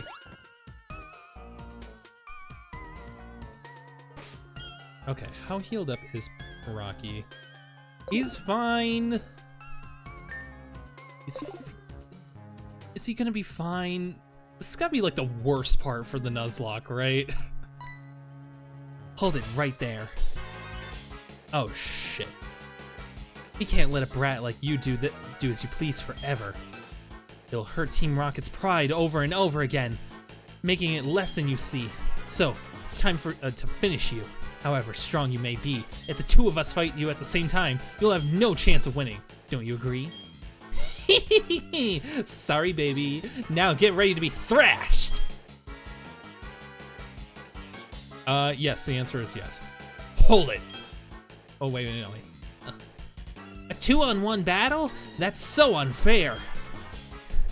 Typical Team Rocket to be so sneaky. Allow me to join the battle. What? You had an accomplice? Where's your sense of dignity?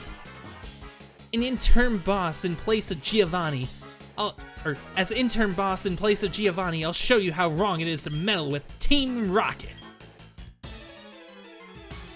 Kyle fumbled the bag. Shut up.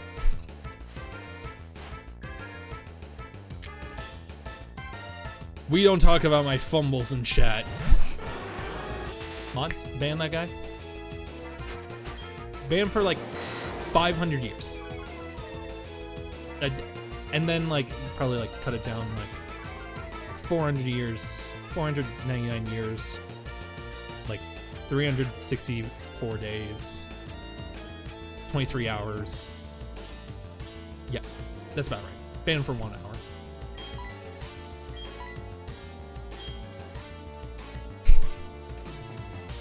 That's like the dumbest fucking bit that Germa's ever done. I love it. Hey! Ban that guy. Ban that guy for 500 million years. Or seconds. How long is 500 million seconds?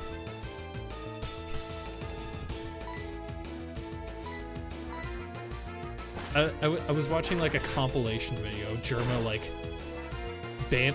threatening to ban people for absurdly long times, but then he always like doubles back and it's just like, just make it like 1 hour. Ban for like 10 minutes. Rock polish. I mean, that's not gonna be the most helpful. Should be fine.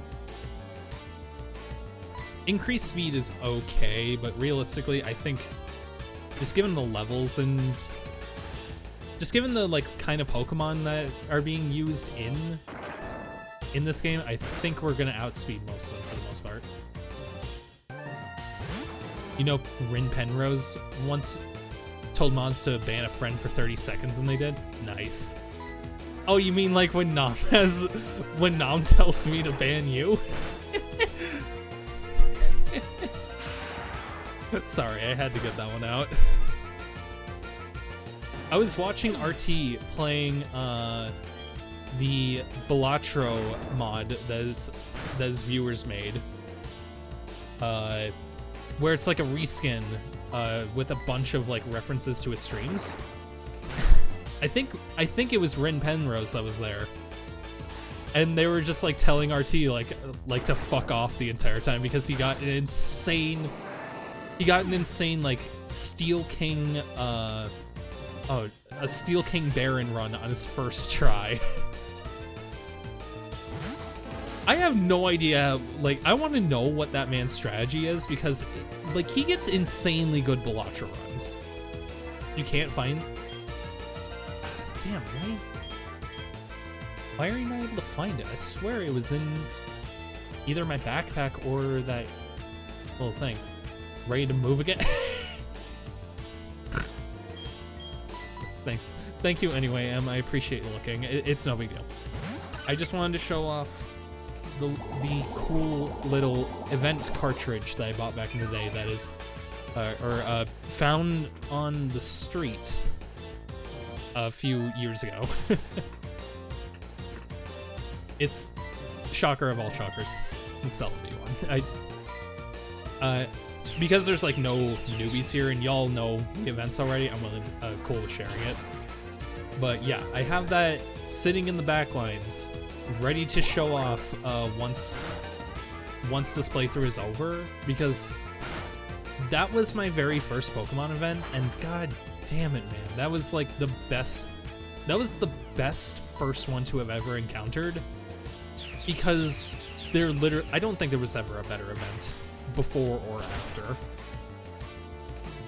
which is such a shame. Like I know like there's like the whole FOMO issue of limited events like that, but it's like, man, it sucks that like they're all just like just log in online and you get a free Pokemon and that's it. The first Pokemon event was Gen 5 Victini event.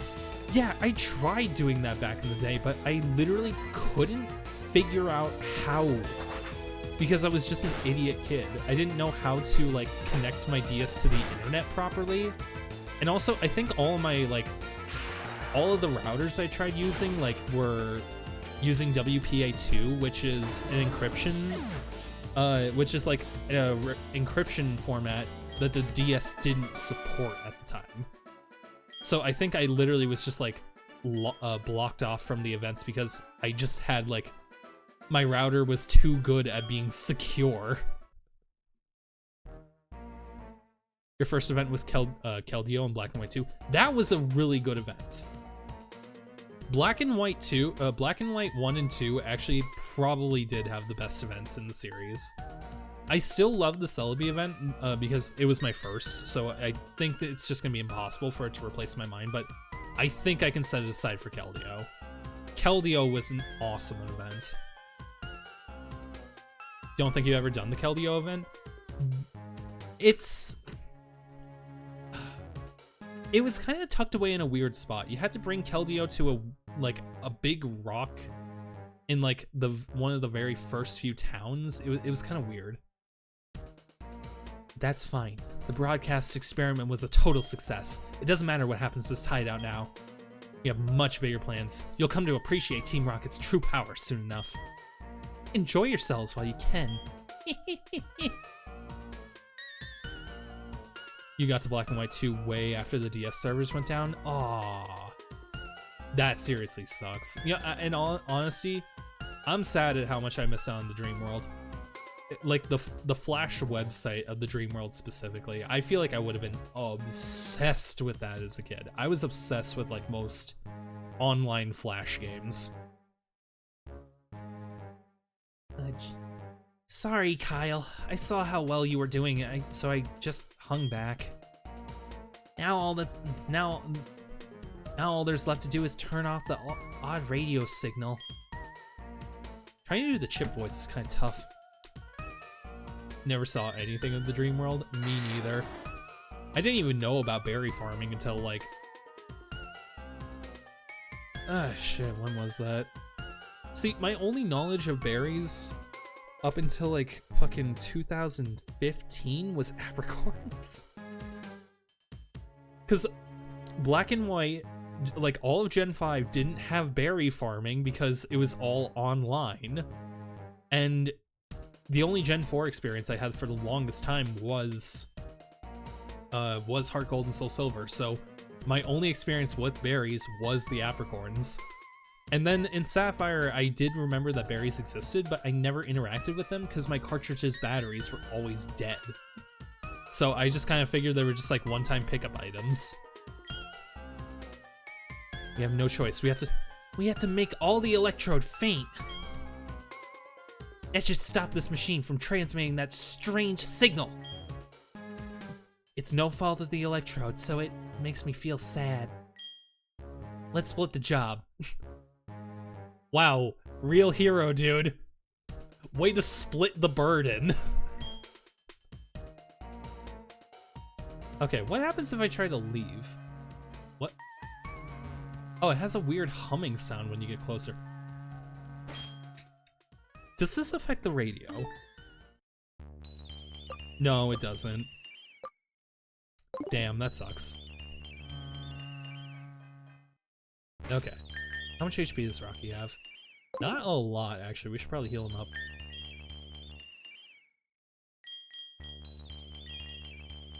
Now, I know a lot of people will probably have my head for even suggesting the thought.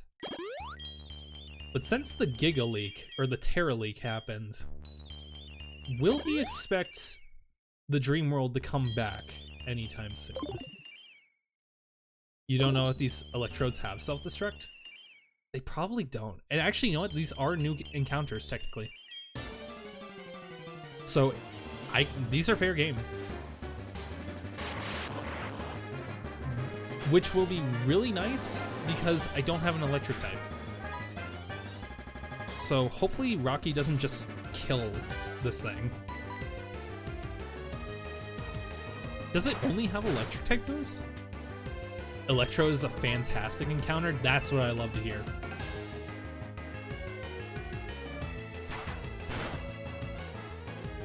Okay. It's definitely not going to survive another attack. Well, you got to do the classic Pokeball. Like, it's an Electrode. It's got to be in a base Pokeball.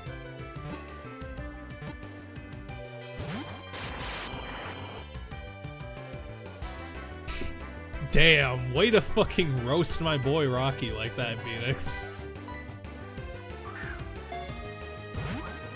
To be fair, okay, so HeartGold and Soul Silver is why I thought Onyx was overpowered as a kid, was just because, like, I would run into it in Union Cave while I was stuck in Azalea Town, and it would just kick my teeth in because I was a dumb kid using a Hoppip or something like that. And then when I managed to catch one, it was the only reason I was able to defeat Bugsy, because, again, another Bug-type gym leader, and my rival had Quilava. So, like, even though Rocky is objectively just, like, a bad Pokemon, I fucking thought it was insane when I was a kid. And I think that experience is just, like, stuck with me for life, so, like, I always think Onyx is more powerful than it actually is.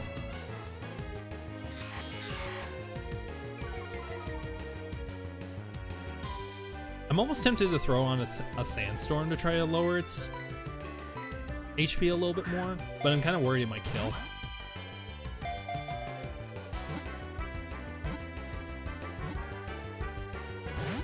Damn! Puts the battle on a timer? Not necessarily, because it'll only go on for 5 turns.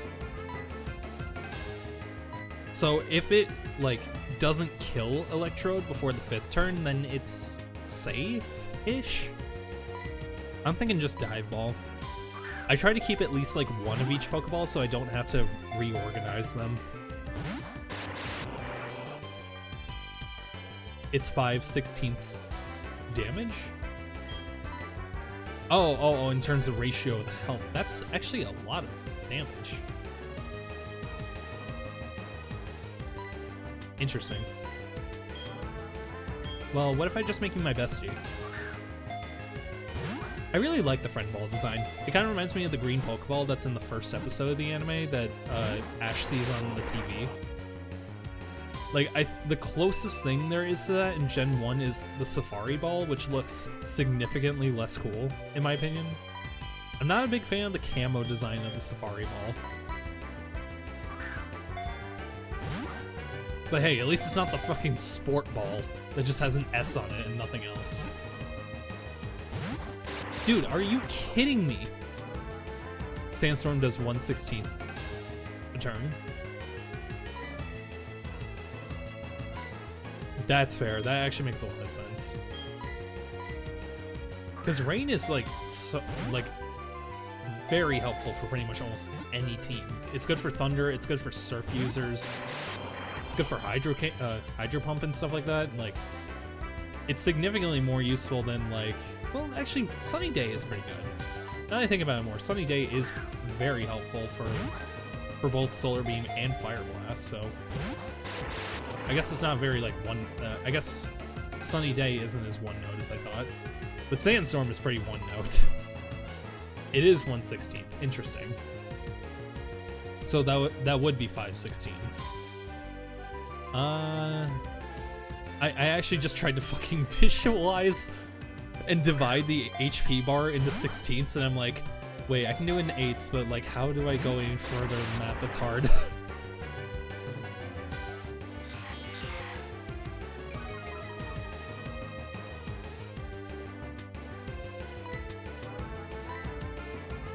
Okay, what if I just throw out a netball? Suboptimal Pokeball. Suboptimal Pokeball. I was gonna lose it. If that actually caught, I would have laughed, but I also would have been mad. Sun, Rain, Sandstorm are all pretty good competitively. Sandstorm less now. That used to be tough because Tyranitar and Excadrill. Oh yeah, with like Sandstream and stuff. Man, this guy is true. Don't say that on stream. I almost said he was draining my supply of Pokeballs. I had to think about that one real quick.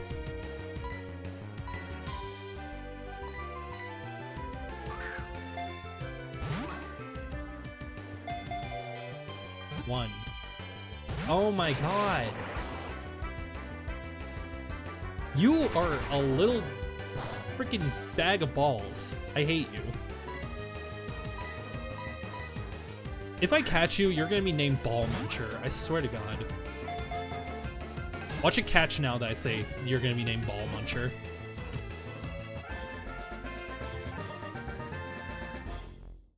Okay, well, we have our nickname.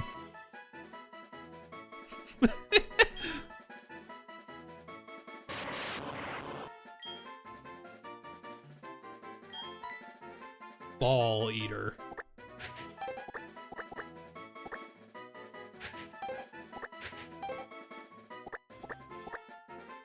Okay, you're Ball Munch. I guess he's just the reincarnation of Munch from the previous playthrough. Who was Munch, now that I think about it? Yeah, whatever. Sand Rush double speed and Sand Force gives 1.5 attack? What the fuck? Rain only has double speed, and Sun has double speed, and 1.5 times special attack that hurts them. Interesting. Yeah, that's the kind of stuff I don't really think about too often, because I am not competitively inclined, personally. Like, in most games in general. I am like a casual through and through. Like, I'll usually get really good at a game, but I'll never like try to compare it to others. Like, I just kind of like playing it for fun and seeing myself improve, just because there's just something inherently fun about that. But when I'm like put in a room with other people who've done the same, I'm like, I think I'm good. I think I just get jittery and I'm like, no, I know I'm not going to be nearly good enough to deal with this. Gen 5 competitive was known as the Weather Wars. That's really funny because you would think that would have been Gen 3. Because they had such a focus on weather teams with like, or at least like they had such a focus on weather Pokemon with like abilities, and Groudon and Kyogre having passive weather abilities, with Rayquaza being a hard counter to that.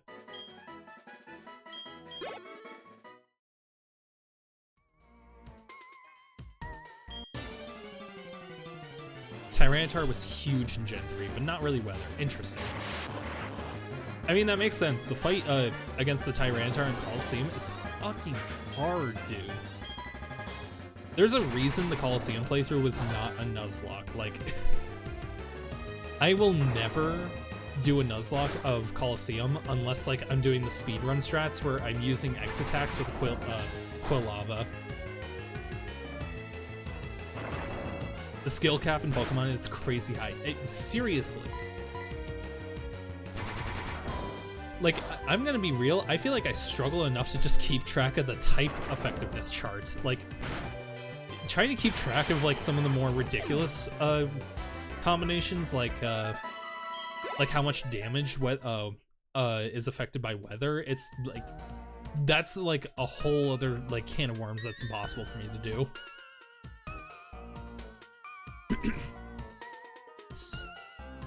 That odd signal has finally stopped. The lake should be back to normal. You're the best. Let me thank you on behalf of all the Pokemon. Oh, yes, you should take this. I found it over here, but I don't have any need for it. HMO5. Oh, that's... Hold on. I can guess this. That's Whirlpool, right? Yes! Let's go. Teach it to any Pokemon that gets across wild water. But keep this in mind. You can use it out of battle only with the gym from the Mahogany Gym. The Mahogany Badge. Sonic, the journey to becoming the Pokemon champion is long and difficult. Knowing that, will you keep going? I see. No, you're right. If you would give up that easily, you would have never chased that dream in the first place. I look forward to seeing you again. There's something just so funny about, like, the mismatched voice of, like, Lance being just a complete, like, weakling little twink. It's great.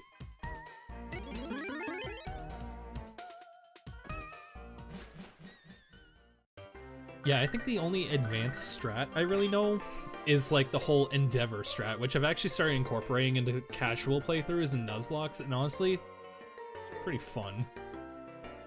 It's so fun, like, just, like, when I'm playing, like, through X, which I lost my save file recently for some fucking reason, I don't even remember how. I'm playing through it again casually right now, and I've been spamming Endeavor with my... It's not a Liepard, is it? I feel like it's something else. Fear is a classic? FER? Wait, Focus Sash, Endeavor...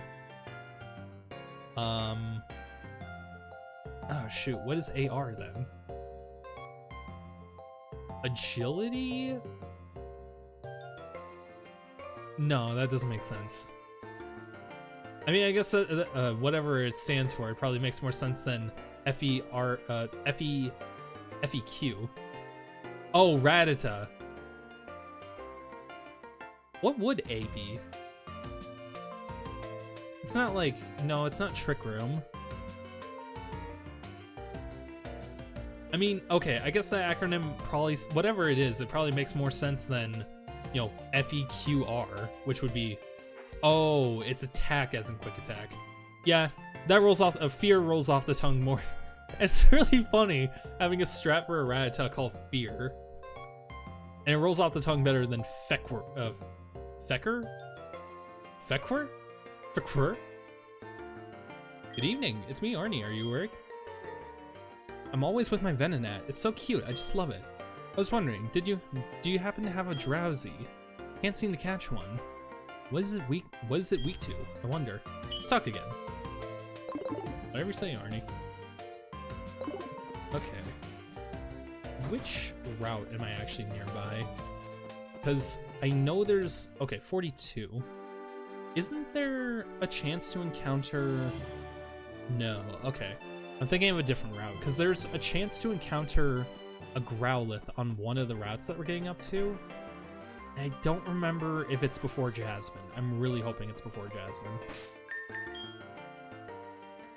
Okay, so I don't really have any fighting types, so... Actually, Cringe is probably gonna be our mainstay for this whole fight. With the only switch up probably gonna be Jelly. Because everybody here is kind of weak to ice. Fear rolls off the tongue better than Fecker. It just sounds like you're calling a Pokemon a fucker. And it's also pretty fun to call him a little Fecker.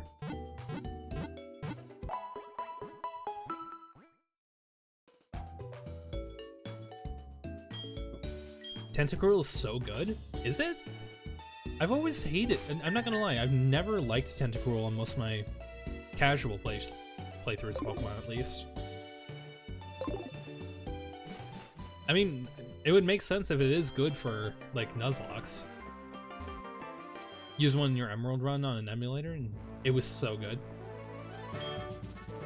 What was, like, the moves that you had for it? Because the moves I've been getting from my Tentacool has been kind of weak.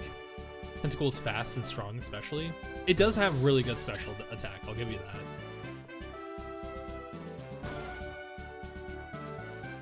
Oh, you know what? So true. Surf. I do have Surf on it, but with the special attack it's got, is nothing special. Especially compared to Star. It's probably because, like, Cringe is significantly underleveled. Yeah, I got really unlucky. Putty here has a Jolly nature, which lowers special attack and increases speed. That's like, wow. That's gotta be the worst. That's gotta be the worst nature you can get on a Slowpoke. High special defense. Man, even with like a lowered attack stat, the special attack is still lower. That sucks.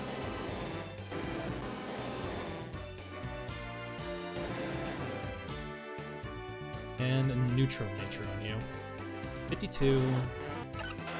Yeah, so it looks like Star and Jelly are my strongest special attackers. Hopefully this will give Cringe a quick chance to get up to speed.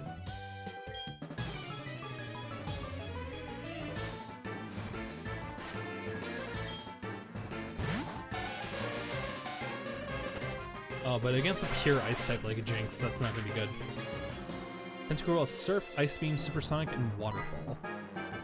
I can see Waterfall being pretty good. Is Waterfall physical?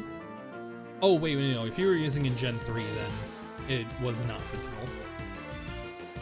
Okay.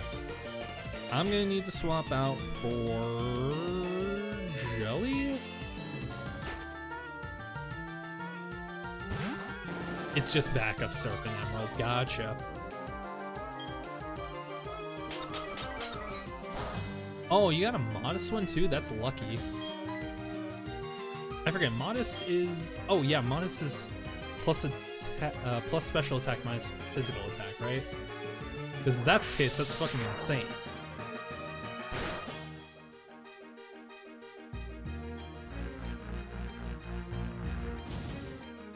Stares at you. Caught a bunch until you got one. Oh, gotcha. So I imagine this wasn't a Nuzlocke, this is just kind of like a... This was a chaos run, I guess. Just how broken of a team could you build? Just a fun playthrough, nice. Ooh! Jelly wants to learn Ice Fang. That is crazy, actually. Should I get rid of Twister? Yeah, because Dragon is only super effective against itself, so there's no reason to have Twister. Because, like, Ice Fang is super effective against Dragon and other types. You were doing set mode. No items in battle and using level caps through. Game is kind of brain dead for you otherwise. Fair enough. Yeah, in my Emerald playthrough, my casual Emerald playthrough, I had already gone through Sapphire with like a no revive rule in place. I still do healing items, but I tried to like avoid revives because I know that's a little. That's been something I've been very like guilty of being very item scummy with. But yeah, for Emerald, I just kind of like went no holds bars, just go crazy with it. So I caught a waltz on the first route, and basically once I got Calm Mind, the game was over. Calm Mind double team Psychic.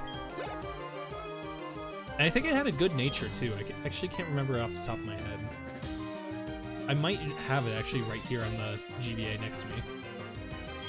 I should have been looking at what Pokemon was coming out next, but whatever it is, probably Jelly will probably be strong against it. Your Emerald team was Sceptile, Gardevoir, Swallow, Tentacruel, Slacking, and Flying. Yeah, for me it was mostly it was Starter, Gardevoir, and Slacking. Pretty much did all the work for Emerald at least. What was my Sapphire? Gardevoir was Modest with Psychic, Calm Mind, Thunderbolt, and Double Team. Yeah, that sounds about like what I had. I feel like so-called free thinkers. That feels like the Gen 3 equivalent of like the what is the Gen 4 like every team that the team that everyone has? It's like Lucario starter, Crobat,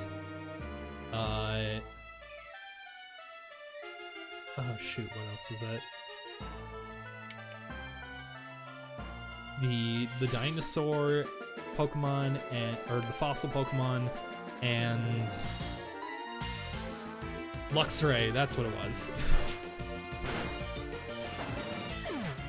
Basically never used Double Team except for Steven where it was required, doing it 30 levels under level. Jesus Christ, dude. I don't think I would ever have the balls to challenge the Elite Four, like, under-leveled in general, let alone that, like, to that degree. Also, I messed up the puzzle.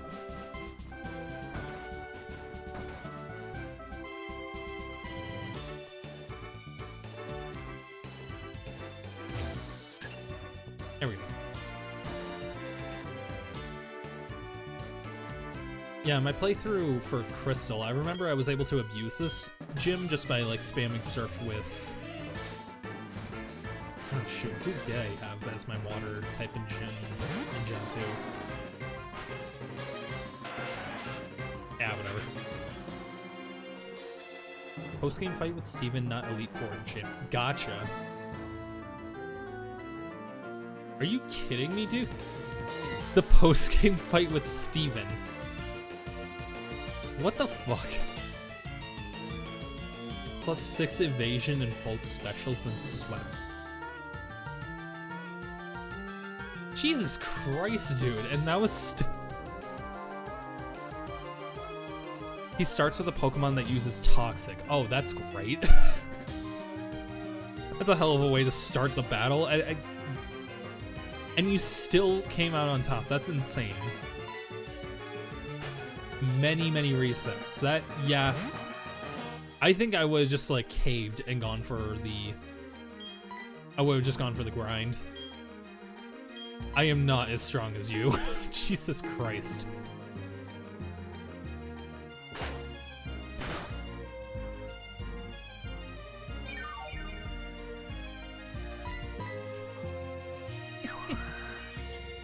Goku be like, your depression looks so strong. Let me fight it.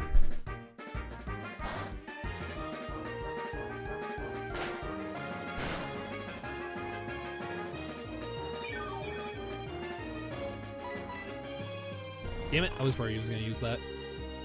Just like me, for real.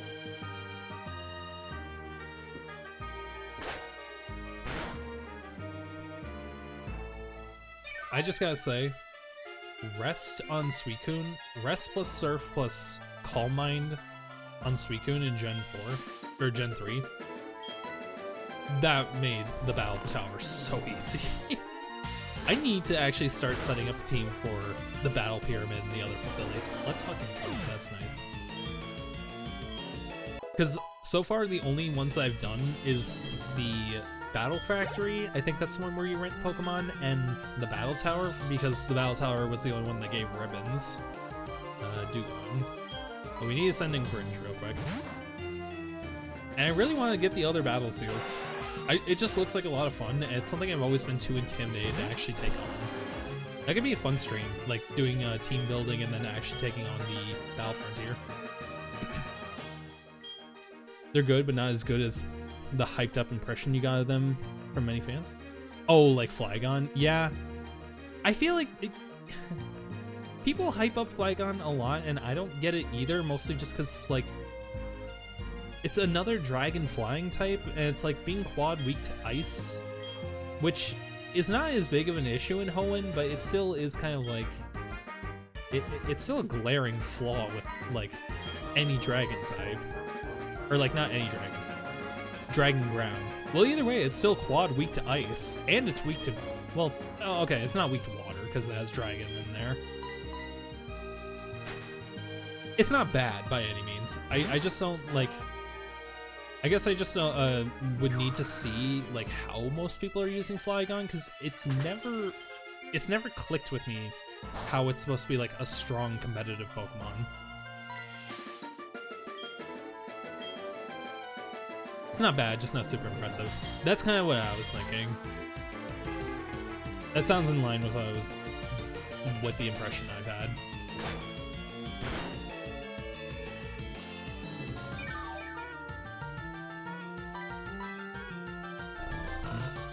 Oh, Flygon. I misread that as you definitely were never a competitive Pokemon player, and I was like, the fuck are you talking about, bud?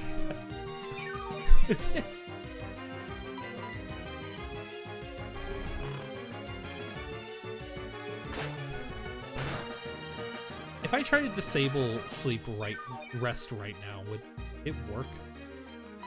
I'm gonna go for it. Damn.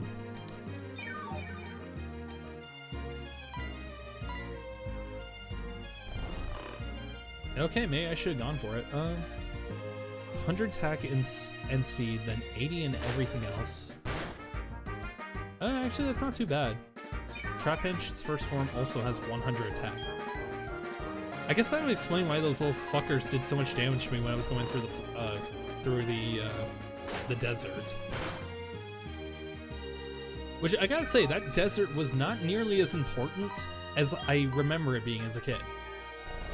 On the second playthrough, it's like almost entirely skippable from what I recall.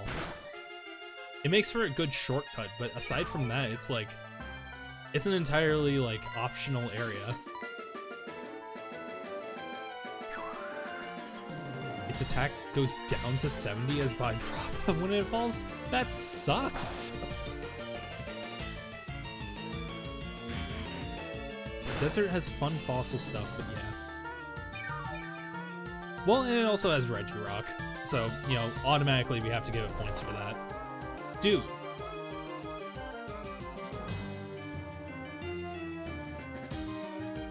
I know I shouldn't be surprised at all, but holy shit, Rest is annoying. I'm just gonna swap to Jelly and just spam Dragon Rage. Just so I can see through its defense. Never done any of the Reggies. I mean, I can't blame you at all. The setup is annoying, but goddamn, it's a lot of fun. I love it. Trying to get a Relicanth and a Whale Lord is so tedious. But when I got my living decks in my Gen 3 playthrough, I actually got pretty lucky. I think I got the Relicanth only in like 10 tries or so. It was not nearly as hard as it was when I was a kid. Getting traded Regigigas and HeartGold and Soul Silver by your brother's friend as a kid. Oh, yeah. Did he like give it to you? It was like, this is a really powerful Pokemon. I'm gonna let you play with it. and we're gonna do a battle, and I just like kick your ass with like, I don't know, like a what would be a good fighting type Pokemon? Like a Lucario or something. It's been so long. Yeah, to be fair, Lucario is actually a good fighting type though. That would be a bad example.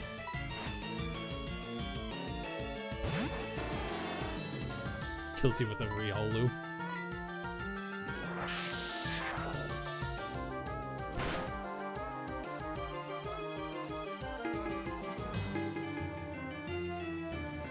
Okay, out of curiosity, out of the 3 Hitmon family members, which one would you say is like the best?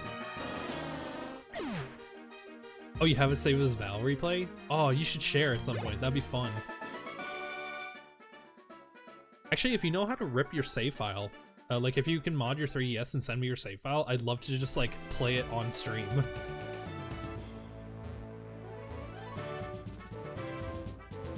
Wait, I can't go down? Oh, weird. Hitmontop, and it's not even a contest? That sounds about right. See, I've always had like a love for Hitmontop, but I never really knew if it was actually good in terms of competitive play. I always just figured I just thought my love for it never came from power, it always just came from it being a cool design.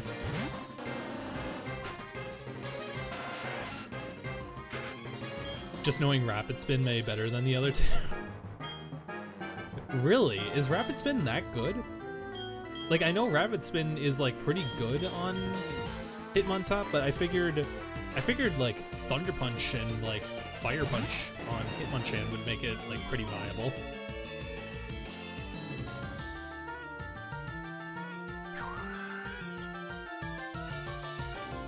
Hazard removal is a necessary part of every team, pretty much. That is true.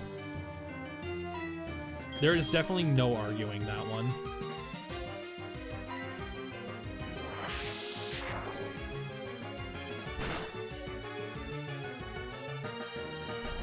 Especially with the sheer amount of like toxic stall setups that teams that people have. Is there like is the meta shifting away from like tanky strategies in Pokemon? Or is it still like all variations on toxic spike stall? Or like, you know, stuff like that.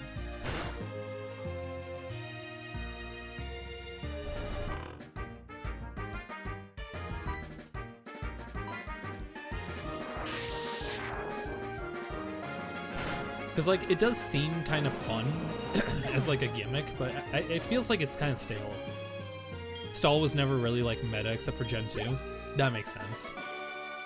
I thought in like Gen 5 or Gen 4, like Toxic Stall Shuckle was like considered like maybe not overpowered, but it was like a really strong setup. Actually, can I take on this last guy? Yeah, I can.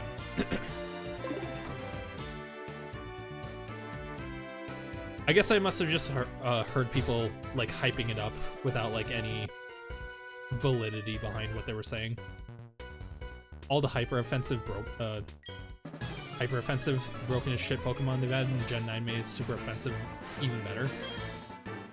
Yeah. The power scaling in modern Pokemon has like gotten completely out of control from what I've heard.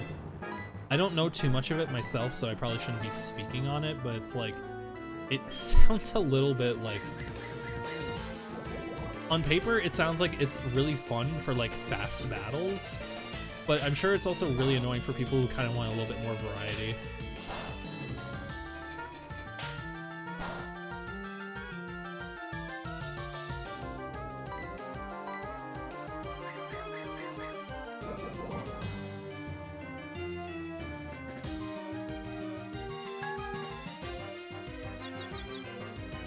Stall always was a good and viable strat. I think it still is, but offensive tools have gotten bigger buff than defensive tools.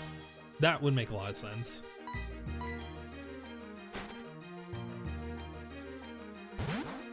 Which honestly, I think is probably for the better. Like, I don't know if Pokemon really should be about like you know, hour-long matches where both team has extremely like tanky teams that just like take 20 minutes to watch their HP go down. You know, I feel like that doesn't really make for good competitive entertainment.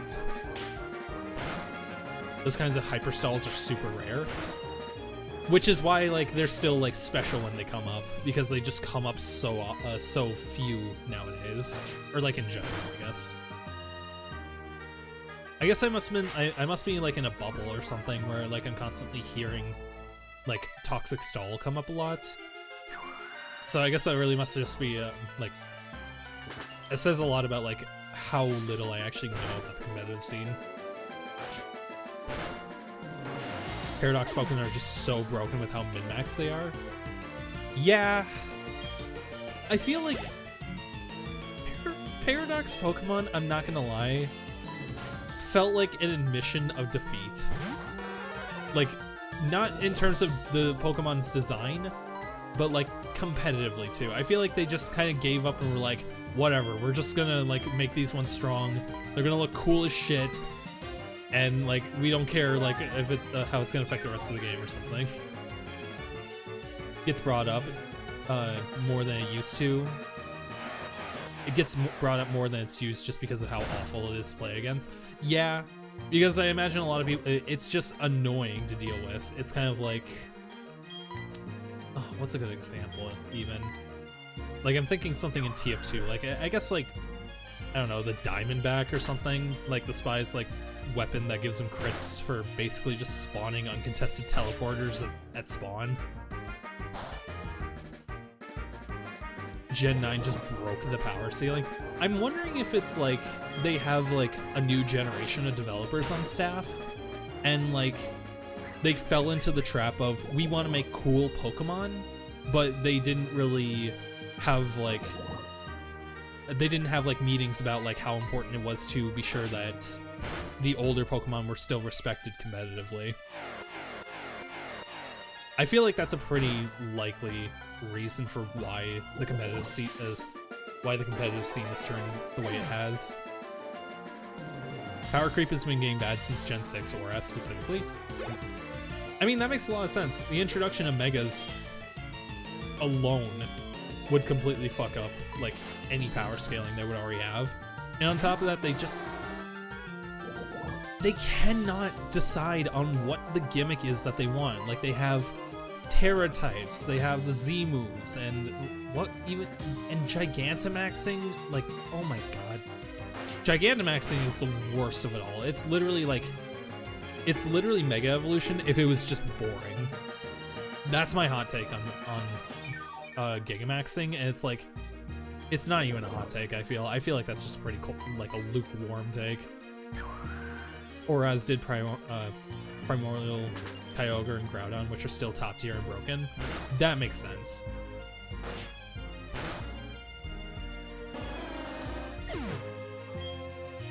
I guess I just say hot take because I'm just like, it's like the most heated thing I feel like I've said all night, because like I have just a visceral hate for Gen 7, man. Or not Gen 7, Gen 8.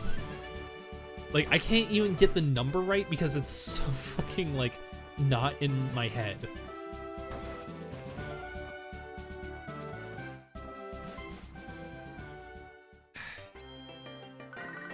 Oh, how's it going, Mom? Found a useful item for me. Thank you, Mom. Love you.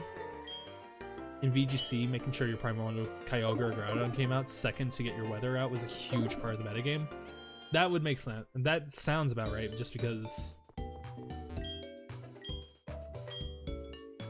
trying to get it out second makes sense, because if you try to do it first, it can easily get overwritten by your opponent doing the exact same thing just by delaying.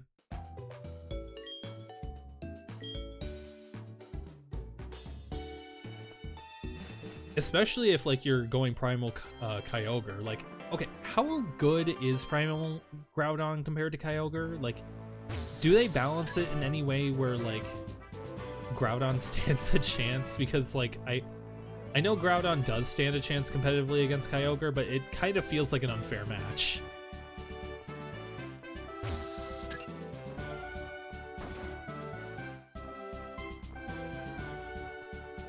Okay. So I think... Okay, essentially I want to land on the right side of that top rock, or I want to land on the top side of this lower rock over there. And to do that, I'm gonna need to do... Oh shoot, what do I do? Oh. Wait, no, that would be impossible. I'm trying to think of how I need to move through this.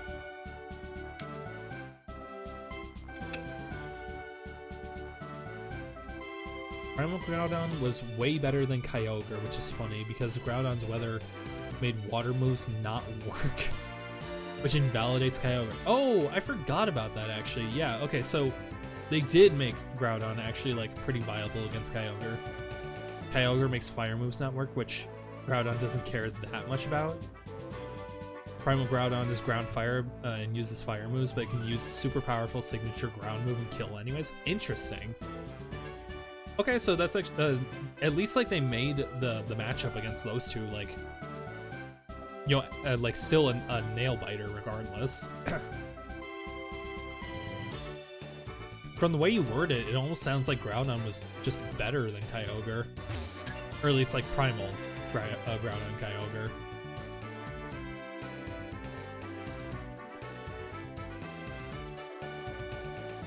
There we go. Okay, this should be not a easy fight, but this should be not too hard. I think I can just set up toxic spikes and then we should be on our way. It's not going to be able to do anything about the Piloswine, but we're so like powered up, I don't think it's going to be that big of an issue. I could put Surf on Jelly.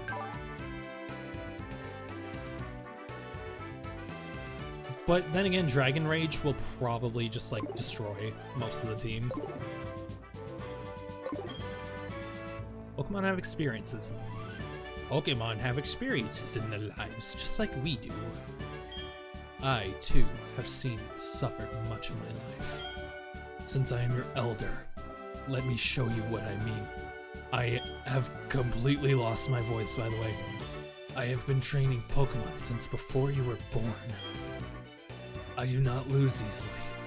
I, Price, the Winter Trainer, the Winter Soldier, shall demonstrate my power.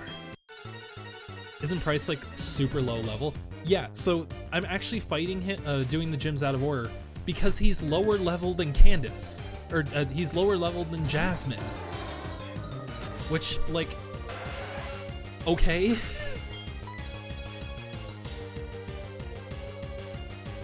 Never watched Winter Soldier. Honestly, out of all the Avengers movies, I liked it. I thought it was actually one of like the actual like. I'm not a big fan of the Avengers series in general, having like marathoned all the movies. Like they're all just as generic as most people say. But the Captain America movies are actually worth the watch, like on their own. You don't even need to see the rest of the Marvel movies. The Captain America movies are good.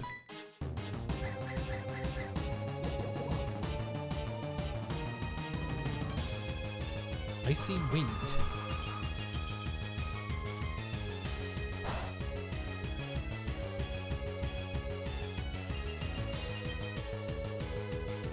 Like, what even were the Captain America movies again? There was... So Winter Soldier was like the second movie in his trilogy, I think. I don't even remember what the hell the third one was, if there was one. I think that was effectively what Civil War was supposed to be. Like, I think that was supposed to be like his capper to his trilogy of sorts.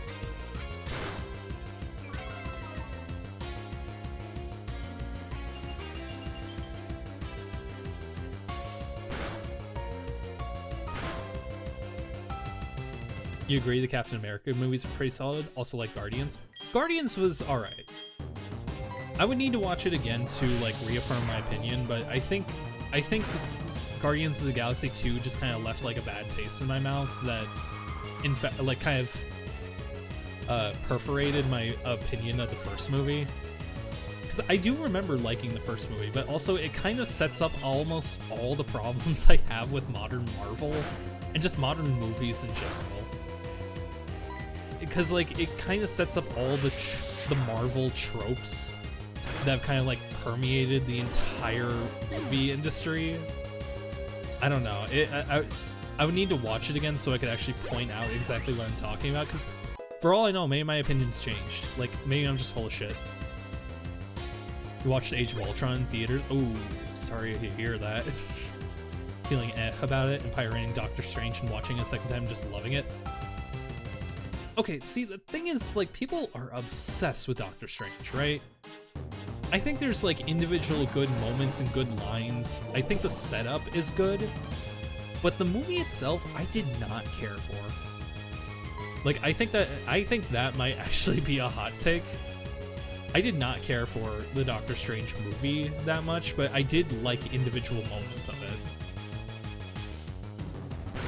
Like, that is a hot take. Yeah, I don't think it's bad by any means. I think it's entertaining, but I don't go to movies for popcorn flicks, if that makes sense. Like, I don't go there for spectacle. I go there for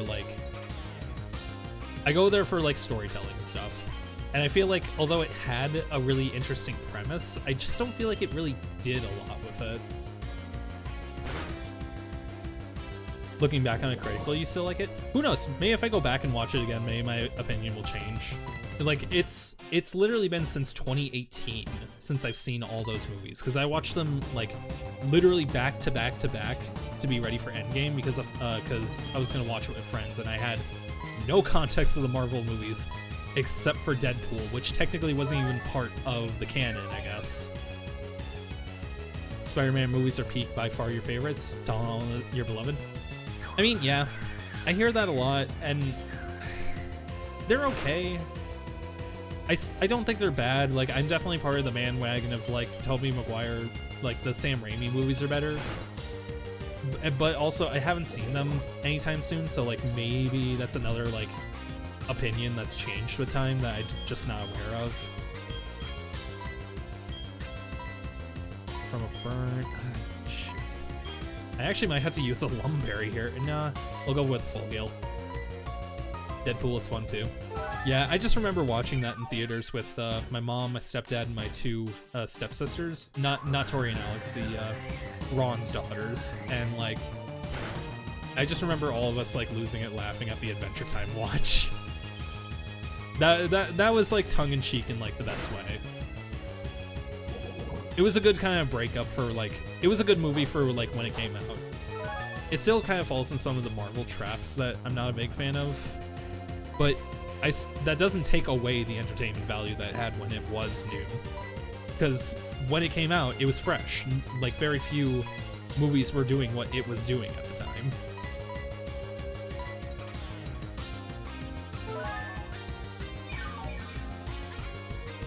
Never seen the Tobey Maguire movies? We should do that. I think it would be a lot of fun. Like, I watched the first movie recently, which was kind of eh. Which, like, I was kind of expecting, to be honest. Like, the first Spider-Man movie, it was, like, everybody knows is just kind of eh. It's the second movie that absolutely blows everyone away, and that's the third movie that just drops the ball completely. You have never watched a Spider-Man movie. That's honestly a shame, because, like, I feel like Spider-Man is easily the best Marvel IP. And that's not a hot take. Everybody loves Spider-Man. And I think the reason is just because he's just a really relatable hero. Like, shoot, who's the guy who wrote all the Marvel superheroes? Stan Lee. He actually said in an interview one time that Spider-Man literally was just like him writing like his own life in New York, essentially. And like, I think that's part of why Spider-Man is such like a lovable character, because he's literally just an everyday guy. He has like the same issues that everybody's going through, so you kind of relate to it more. And also he has really stupid villains like Big Wheel, you know, just like crooks who are just like stealing from banks. He's not like trying to save the world or anything, he's just trying to make his community a better place.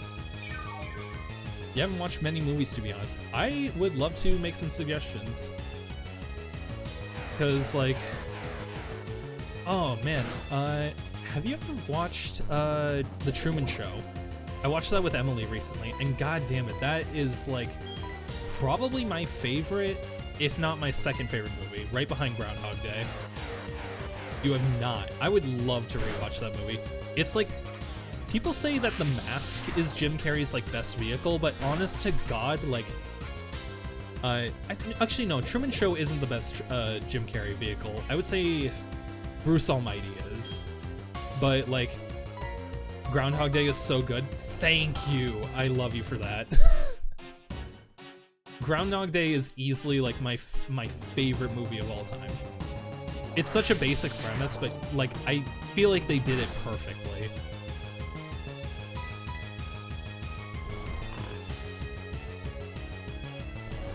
Sleep talk. Oh, right. I forgot that's... You can use... Why did you try using rest while asleep? That's a hell of a move. It executes it so well. And also, I do have a little bit of an admitted bias because it kind of reminds me of... It's the exact same concept of Majora's Mask, where it's just like you're running through the same, like, events over and over. And you're like seeing how the character reacts and changes over time from it. Sleep talk makes you use a random move. That would make a lot of sense. Time loop movies are so good. See, okay, it's so easy to say that. Cause like, they are so hard to get right. Like, time loop is something where it's like, it's such a simple concept, but like there's so many like gears and like moving parts that you have to keep track of, and you have to balance all of that with like the reality of the character, like reacting to the situation. And it's like, it's so easy for it to like just kind of fall apart. It works perfectly for a video game. For a movie, I feel like it's something where it can only be done by like properly like smart writers. Read multiple time loop books and they're really good. Which ones? Because honestly, I need to like listen to more books. If there's like, well, I shouldn't do it if it's an Audible book, but I should like get if there's an audio book of it, I would love to like sit down and listen. Because I just need to hear the voices of more authors, in all honesty.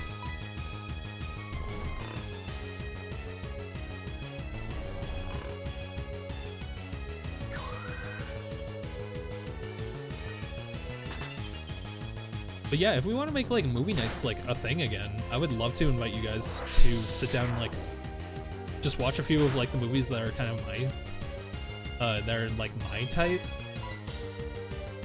Because I feel like it's a little bit different from like, I wouldn't say it's like very different from most people. I just feel like it's like, I just kind of try to, typically my mantra is like, if I hear like somebody say a movie is good, I'll just sit down and watch it, because it's like, why not?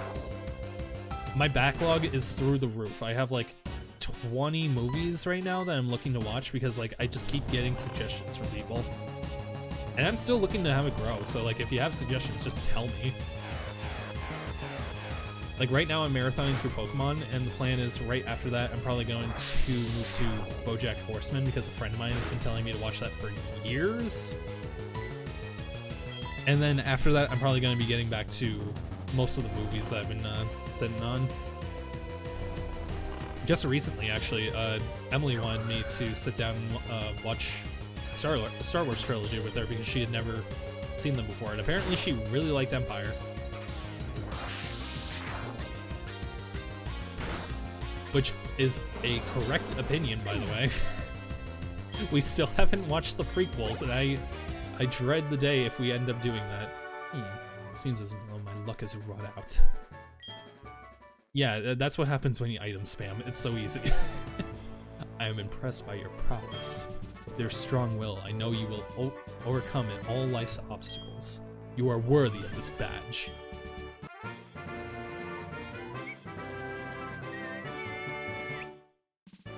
Your favorite is Mother of Learning, where the protagonists learn is like late teen mage in Magic College and gets stuck in a month-long time loop, only finding out he dies at the end of the month from a sudden invasion of the city that nobody saw coming. Then he has to figure out what's going on with the invasion time loop.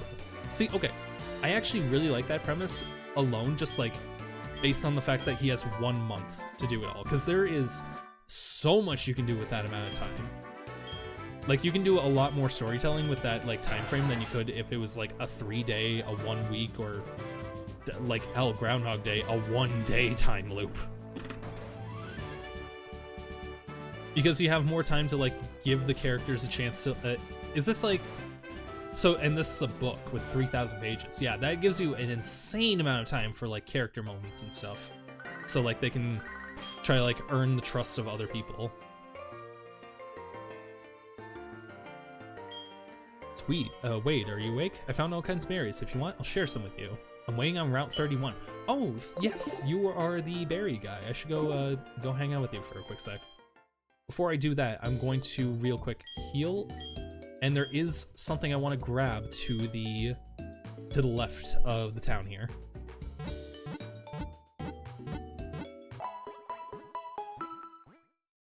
I really do like this section of the game. You kind of do get like full control of which gyms you want to do, because you can walk over the price. You have to battle Morty if you want to go to shoot, what's his name? It's Chuck. And the only real limiting factor is Jasmine, where like, shoot, where you have to get like the healing item for the lighthouse, but you don't technically have to do the gym, if I remember correctly. You don't have to do Chuck's gym. It just makes it easier to fly.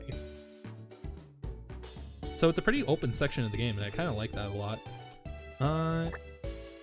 Can Farfetch learn fly? I feel like it's a flightless bird because it's a duck.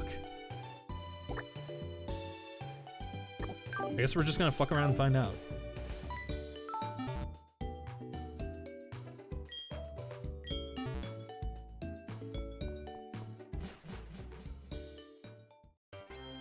I think I'm a little bit closer to the mic.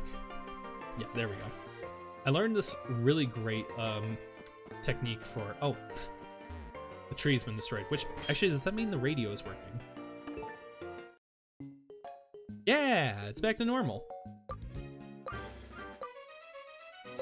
That's cute. I love that. Yeah, so I learned this great trick where like I've always struggled trying to find like the exact placement for my microphone, because on one hand I want it close so that way my voice sounds full, but you don't want it too close because otherwise, you know, you're gonna risk blowing it out and it's gonna hurt the recipients.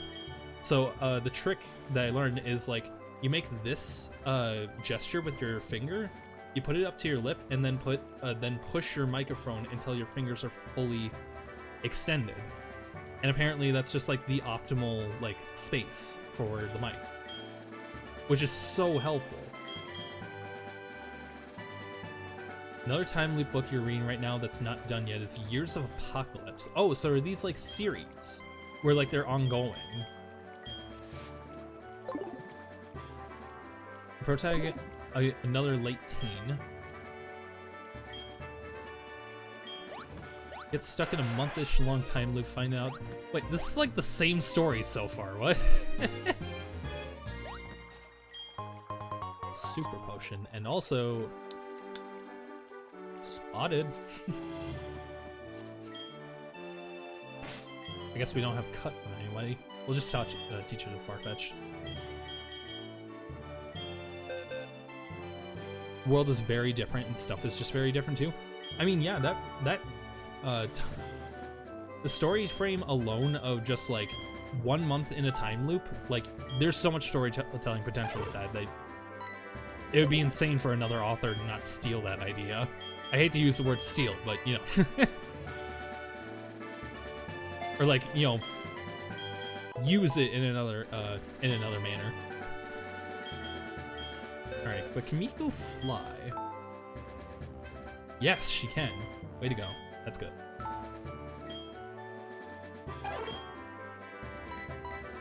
Okay. both web serials, and they're written and posted chapter by chapter. The world is very different, and stuff is just very different too. No similarities right away, but they definitely use ideas in a different way. Interesting. Well, I mean, I would hope so, because otherwise we'd probably have some,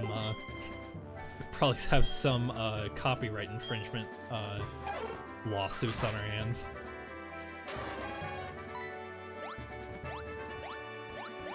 There you go.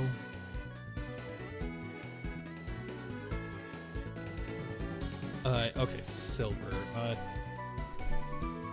Suicune, how brave it is, how refreshing it is, how beautiful it is, and how quickly it moves. Kyle, you seem to be around where Suicune would appear. Well, that's okay. My desires to search for Suicune is far beyond yours. My grandpa was quite in the midst. I've heard so many stories about Suicune from him.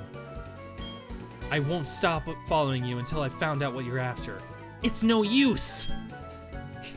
You hear me? The second book there is 1,600 pages so far, and it's definitely still got a ways to go. Interesting. I'll definitely give them a check. If you DM me in Discord, like, the names of them, I'll definitely give them a look up. Because in Twitch chat, it's a very volatile note-taking system. Which, actually, you know what? I just realized, should take notes of these apricorn trees.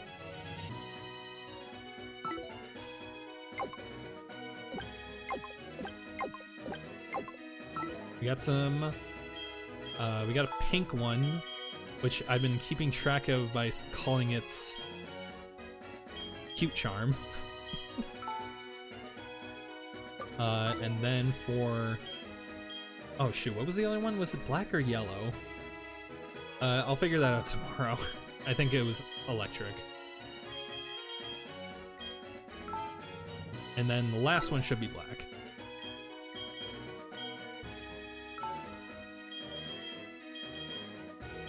There we go.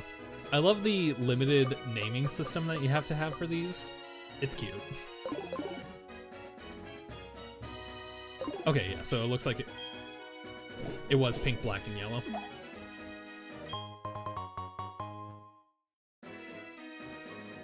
Alright. Now I just want to go to Route 31 so I can see that free item that the guy was giving out. I think that's down here. Yep. Oh, wow. Hey, there's actually an exclamation point there. It's saying that there's something special going on in Route 31. Interesting. I never noticed that was a little feature. I think I have seen that in the past, but I don't think I ever made the connection of what it was. Which actually, come to think of it, how are my berries? Oh, the lemon berries already. Oh, that's a good yield. That is a very good yield. Oh, yes. Okay, so the next oranberry yield I get should give me 10 of them, so I'm gonna berry a Chesto berry and an Asper berry, because those two are kind of limited so far.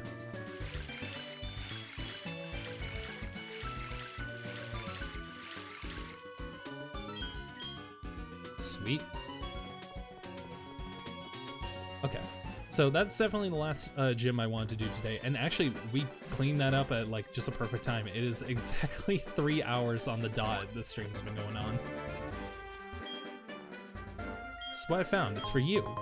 A cherry berry. Perfect. I've been out of those for a while. Thank you.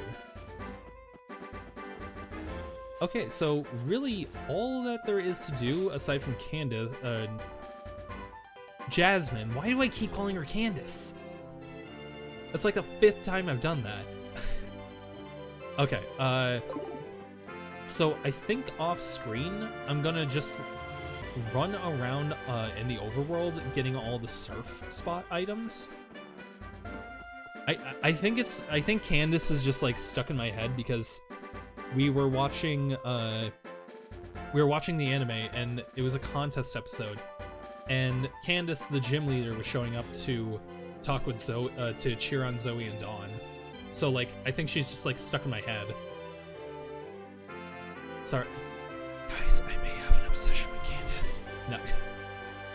Which is really funny, me joking about that, because, like, I've literally never had a crush on her or anything.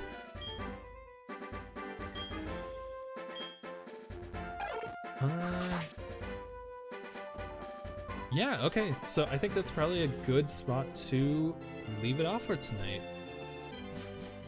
I mean, we actually did an insane amount of progress today. We got the gym badge from Chuck and Price. We took down Team Rocket's HQ in Mahogany, and oh shoot, what else was there? We caught the shiny Gyarados, and found a few more apricorn trees, so we'll be able to make even more Pokeballs. So that's actually all really cool. I'm pretty happy about that. So yeah, off screen, I'm gonna be looking around for items in the water areas. So if there's any patch of water on any route, just assume I've been on it. And I'm probably gonna be doing a little bit of the Pokeathlon off screen. Along, do I need to do any grinding? I don't think I need to. I'm not gonna be venturing into any routes where I haven't made an encounter yet, so if I haven't encountered anything on a route yet, just assume I also haven't done anything there. If I have done something there, whoops, that was an accident. I'm gonna try to not do too much off screen, in all honesty. If anything, I'm probably gonna do nothing but the Pokeathlon and farming berries. So yeah. Alright, seriously, Phoenix, I really appreciate the chats today. It's so helpful having a second person to make conversation with. The chat has been dead for the past few streams, so like I have lost conversation like so easily. There's a rare candy. Oh hell yeah, I'm going for that. Alright, so will I be streaming tomorrow? I'm not 100% sure. If I do, it'll probably be early afternoon.